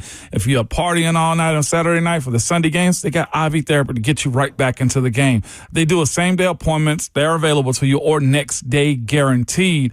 And here's the thing about it. Some people just don't like going to the emergency room. The germ-filled people all over you it's a bother. Plus, your timing, your scheduling. Do you have to get the kids out of school for these type of situations? Do you have to miss work because of these type of situations? No, they're bringing back the concierge to medicine. So there's no more waiting around at all. Appointments that don't fit your schedule or uprooting the kids in life just to go see a doctor at a time that doesn't fit your schedule. Your time is precious, and so is your health. Medical House Call will be right at your doorstep figuring it out to you. Again, visit their website at medicalhousecalls.com and make sure you tell them that Ramon sent you.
Ramona Will at 104.5 The Zone, fueled by Scooters Coffee. Mike Wilson, the Knoxville News Sentinel, joins us as we go straight into Tony Vitello Watch. It is alive and well. Ramon Foster, Will Bowling. Mike, you said it yesterday on your Twitter. You're exactly right. From the city that brought you Lane Lunacy and Shiano Sunday, yesterday was Tony Tuesday. Do you want to announce to the people that you are marking yourself safe from Tony Tuesday in Knoxville? Well, I don't feel safe. And I'd also like to add that I am Mike Wilson, fueled by Awaken Coffee this week, because it's the thing that's keeping me alive. Lovely. Yeah, I mean, this is just, it's going on, I guess it's the fifth day now of this kind of being known. I think 4 days publicly now that this has been 5 days, 4 days. I don't know, time's a flat circle. It's just kind of blurring. It's kind of like anything you've seen. I mean, you joke about the past craziness that we've seen at UT in various ways. I wasn't around for the Lane saga. I was here for the Shiano stuff and the week that followed. This just feels different because the coach that's the subject of it is still here. Like, you're watching him go and do his job every day and not knowing if he's gone, if he's staying. I mean, clearly a decision has not been made. Anything saying otherwise at this point clearly is not accurate. He is still performing duties as the Tennessee baseball coach, but you just don't know. So it kind of feels like this weird matrixy world you're living in of watching this happen, and everyone's just kind of operating businessy as usual when nothing's normal at the same time. Mike Wilson, Knoxville News Sentinel, our guest. So, Mike, describe the scene for us of what yesterday was like. Because you got fans on the porch, you've got a scrimmage going on, you've got Tony autographing a baseball and throwing it. We've got TV cameras of Tony wiping his nose, and then a Giants account is like, is he crying? Is he emotional? And clearly he's laughing in the video. What was it like yesterday? And describe what stood out to you about this scrimmage and just watching Tony interact with his team and with the fans. Will, you just described another normal day on Rocky Top. That's right. That's all that is. No, it was interesting. So these scrimmages, I mean, Tennessee scrimmages a lot, pretty much from late September through early November. I mean, they go hard in fall ball. And that's something that those of us covering the team they're open. Like, we go to those scrimmages pretty regularly. Like 3 or 4 of us are over there pretty consistently. And just watching, learning about the team, because there's a lot of newcomers every year and you're getting a feel for the roster. Well, those scrimmages are open, which the public very much caught on to yesterday. So kind of rallying cry started with a couple of accounts, and next thing you know, fans are rolling up because in Tennessee, people are over there kind of getting the porches organized in advance, and just not a normal scrimmage day over there by any means. And so you've got this team out there kind of going through their normal fall stuff that basically has been in front of 3 media members, some scouts, and while some construction workers are working, and now suddenly there were people on every one of the porches. It wasn't like 4 deep or anything, but there were people on every level of the porches and every one, and that was pretty cool. I mean, I'm sure that hit Tony Vitello of the emotion of that, and I also imagine that was the goal for Tennessee fans, was to kind of shower that love on him and show him how appreciated he is in Knoxville. Talking Vols baseball with Mike Wilson right now. Mike, Who you think decided to drop this news on Saturday the way they did? Was it somebody from the Giants, or was it somebody from the Vols that thought this was a good idea Saturday to go ahead and just poof, here you go, now let's talk? It's a great question. I don't know that I have a firm theory on who dropped it, but the timing was wild. So I was at the scrimmage Saturday, and I was the only one there because everyone else was in Tuscaloosa, media-wise. So I was watching Tony Vitello talked to his team in right field, like after the scrimmage. While he was addressing the team is when the Athletic story came out. Like literally like during that. I mean, you know better. You don't see that as a coincidence. Like the timing there, just that happens the way it happens for a reason. But yeah, it was very much surreal. And I'd gone over there that day just to pay attention to what was going on, see if anything was up, and watched some really good pitching performances as well, I might add. Brandon Arvidsson was excellent that day. But yeah, it was different. I mean, seeing that unfold that way. And, there had been enough scuttle in the days leading up to that it wasn't a shock, especially later last week, that this was trending toward potentially being a thing that could happen or might happen. So But yeah, I mean, that dropped Saturday, and since then, not a single second of life has really been normal, it seems like. No doubt. I'll be honest with you, I wasn't in tune to this as much as everybody else was. I had no idea that this was an actual thing, that Tony was being recruited by MLB teams or even thinking about leaving. I also didn't know, Mike, that there's now or could potentially be a beef between Lady Vols basketball and and baseball. How close to the sun are we on this one? Does it matter? And here's the other part, too. Because I think this fan base sees Tony Vitello and his baseball program as just being more important. What is the level of importance versus which side of this fight now makes money? Because I think this is playing a huge part into it also. Do the Lady Vols make more money, so more is contributed to them, allegedly? Or is Tony popularity and baseball popularity not pouring money in and more pulling money out? How do we divide the two? Oh, Ramon, you're going to get me in trouble with all those questions. Asking me to rank the Lady Vols basketball program versus Tennessee baseball is tough. For the starting place on that, you're also talking about two different portions of the Tennessee fan base. The Lady Vols fan base is kind of not its own entity necessarily, but kind of is. It's like a branch of the Tennessee fan base, and I do not mean that in a disrespectful way. Please don't attack me on social media. I mean that in like a sincere way. Like, there are just people who love Lady Vols basketball, and that is the Tennessee sport that they root for. Tennessee baseball kind of has the same thing, though. Like, Tennessee baseball is like this. It started off as this weird, exciting branch of the Tennessee fan base. And I know there's more overlap there with probably football, basketball. But there still is like this craze over there that's different because that's what was created. I think what you're seeing at the crux of this, and I thought David Cobb from CBS had kind of a really great point on this yesterday. Like, the NIL era has kind of created this thing of it almost feels like the enemy out there is the coach down the hall from you. Wow. Like, there is an element to which it probably feels like you're competing with the coaches at your school for resources. The rev share stuff is allotted how it's allotted. I think in the middle of all of this, I don't think the narrative that they're taking money, giving it to Lady Vols from base, like, I don't know that is specifically what's going on. I do think there's some NIL stuff to smooth out, but when is there not going to be? I mean, the new clearinghouse and all those things has just gone into effect. So there's a whole lot out there that's going on with that. But there is a reality. Every coach ever wants more resources. There's not a coach out there that if their AD came and said, hey, you got everything you need, any coach who says, yeah, I feel great. Actually, I could have less. I'm doing just great. It's never going to happen. Every coach ever wants more. They feel like other places have more because they're competitive. And Tony Vitello is competitive. He would be crazy if he didn't want more, if he didn't desire more NIL, didn't want more resources, because he's winning at such a high level, and winning takes money to sustain it. So that's just the reality of this era. I mean, I think everyone always feels like they're keeping up with the Joneses, and it's just going to kind of stay that way because that's the NIL rev share era.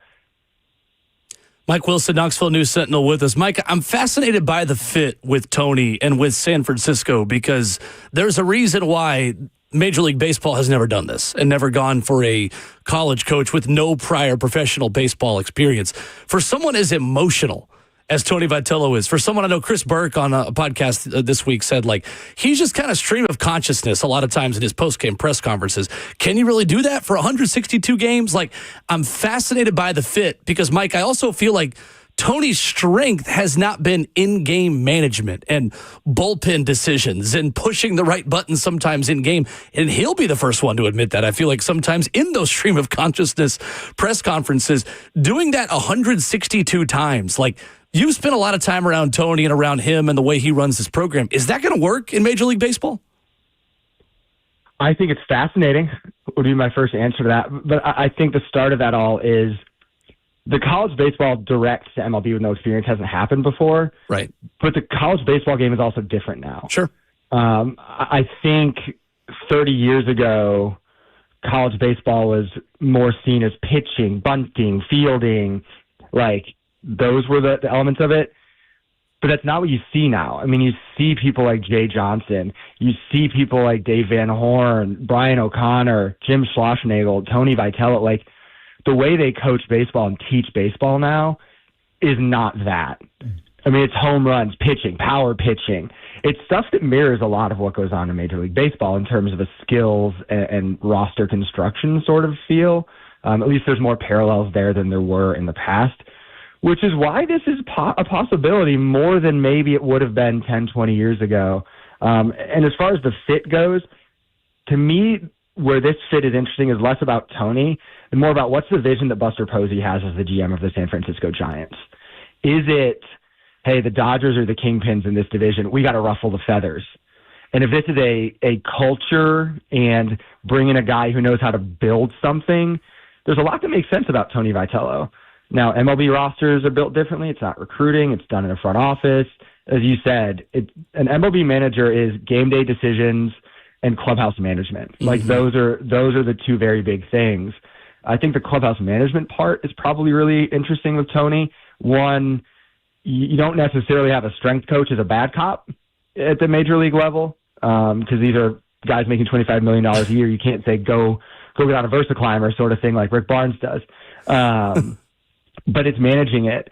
But you've also seen Tony be a guy who can juggle a roster and build an attitude, and that might be something that is intriguing at that level.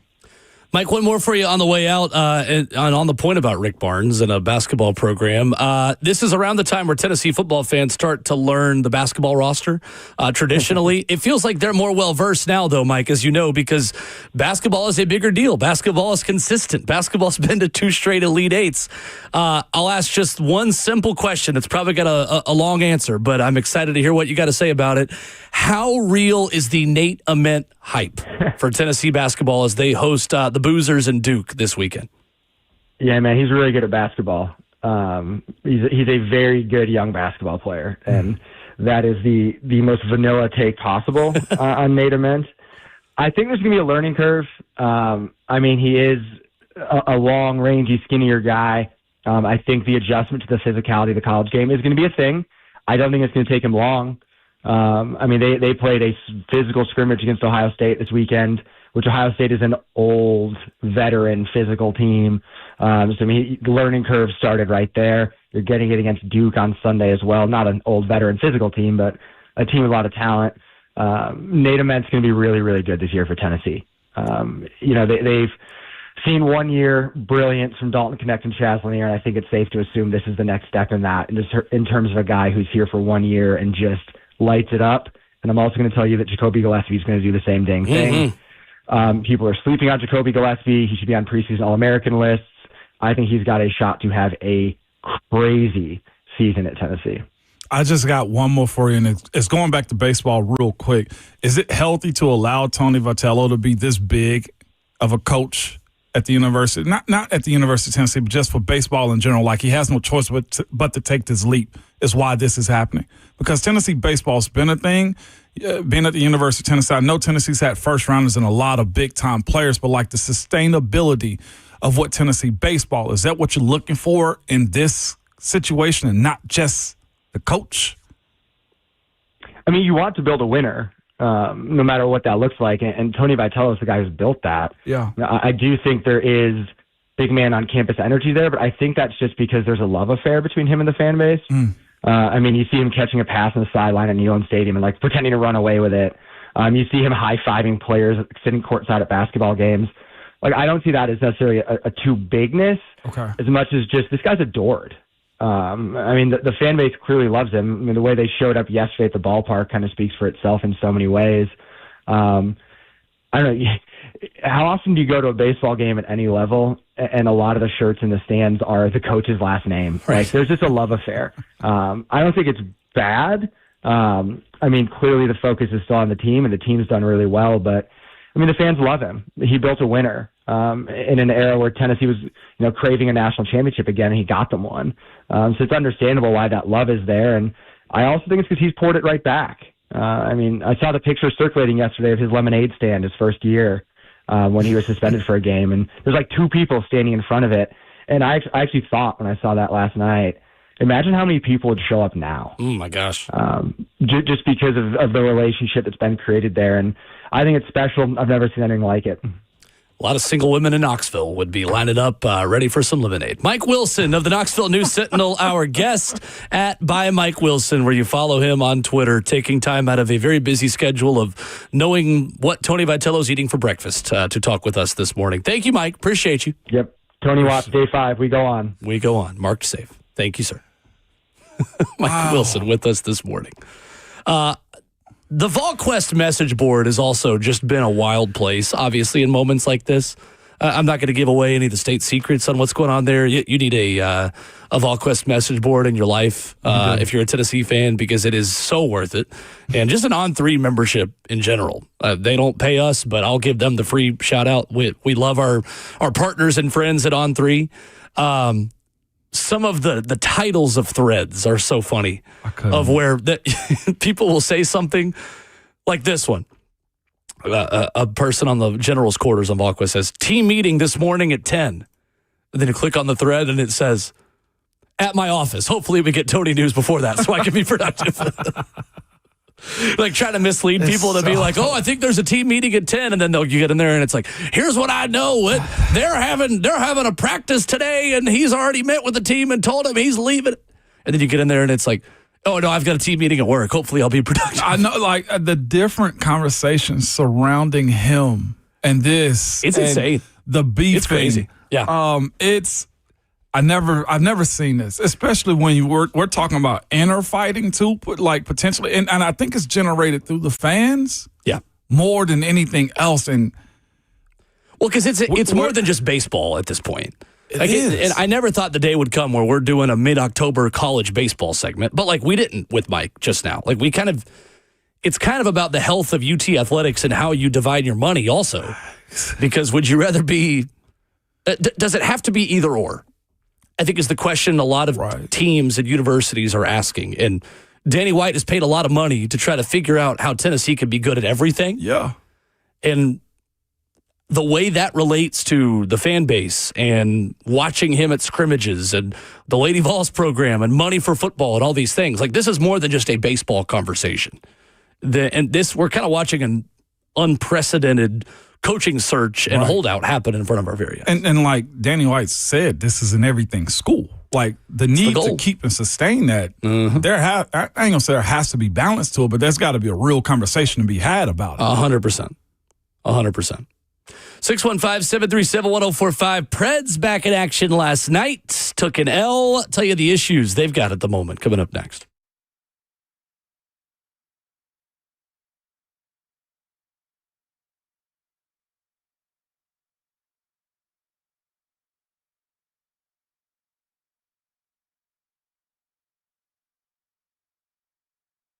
It's Ramon Foster for Jewel Roofing and Exteriors. Man, hear me out. By the way, shout out to my guy Robbie, man, who's owner of Jewel Roofing and Exteriors. Man, they're family owned, and they've been here in Middle Tennessee for a very long time. For over 25 years, they've been servicing from Clarksville to Murfreesboro. Well, this is just what type of company they are. I told them we had a shingle that was loose on our roof, and this morning, he's sending somebody over to repair that, man. Like, it's that simple. And it's not an entire roof fix. It's just one spot that, hey, we got to get it fixed up. Because here's what they believe in. They believe in the idea of trust, that you trust them and we can trust you back. And if you need something done, they will do it. We know when there are storms and issues around Middle Tennessee, these companies, they come knocking on your door trying to see if they can get you to file an insurance claim. Well, Jewel Roofing doesn't do that. Here's what they do. They'll evaluate your roof, let you know if you do have issues on top of it. If you need work, fine. They'll explain to you everything about what you need done. If you don't, their mindset is this. You'll use this now or you'll use this later. And that later could be 10 years later.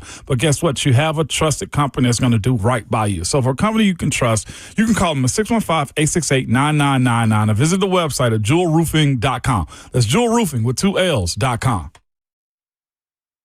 Selling your home can be stressful, but it doesn't have to be. Get a guaranteed offer from Mark Spain Real Estate. There are no showings, no open houses, no stress. Work with the #1 real estate team in the U.S. and close with confidence. Go to markspain.com today.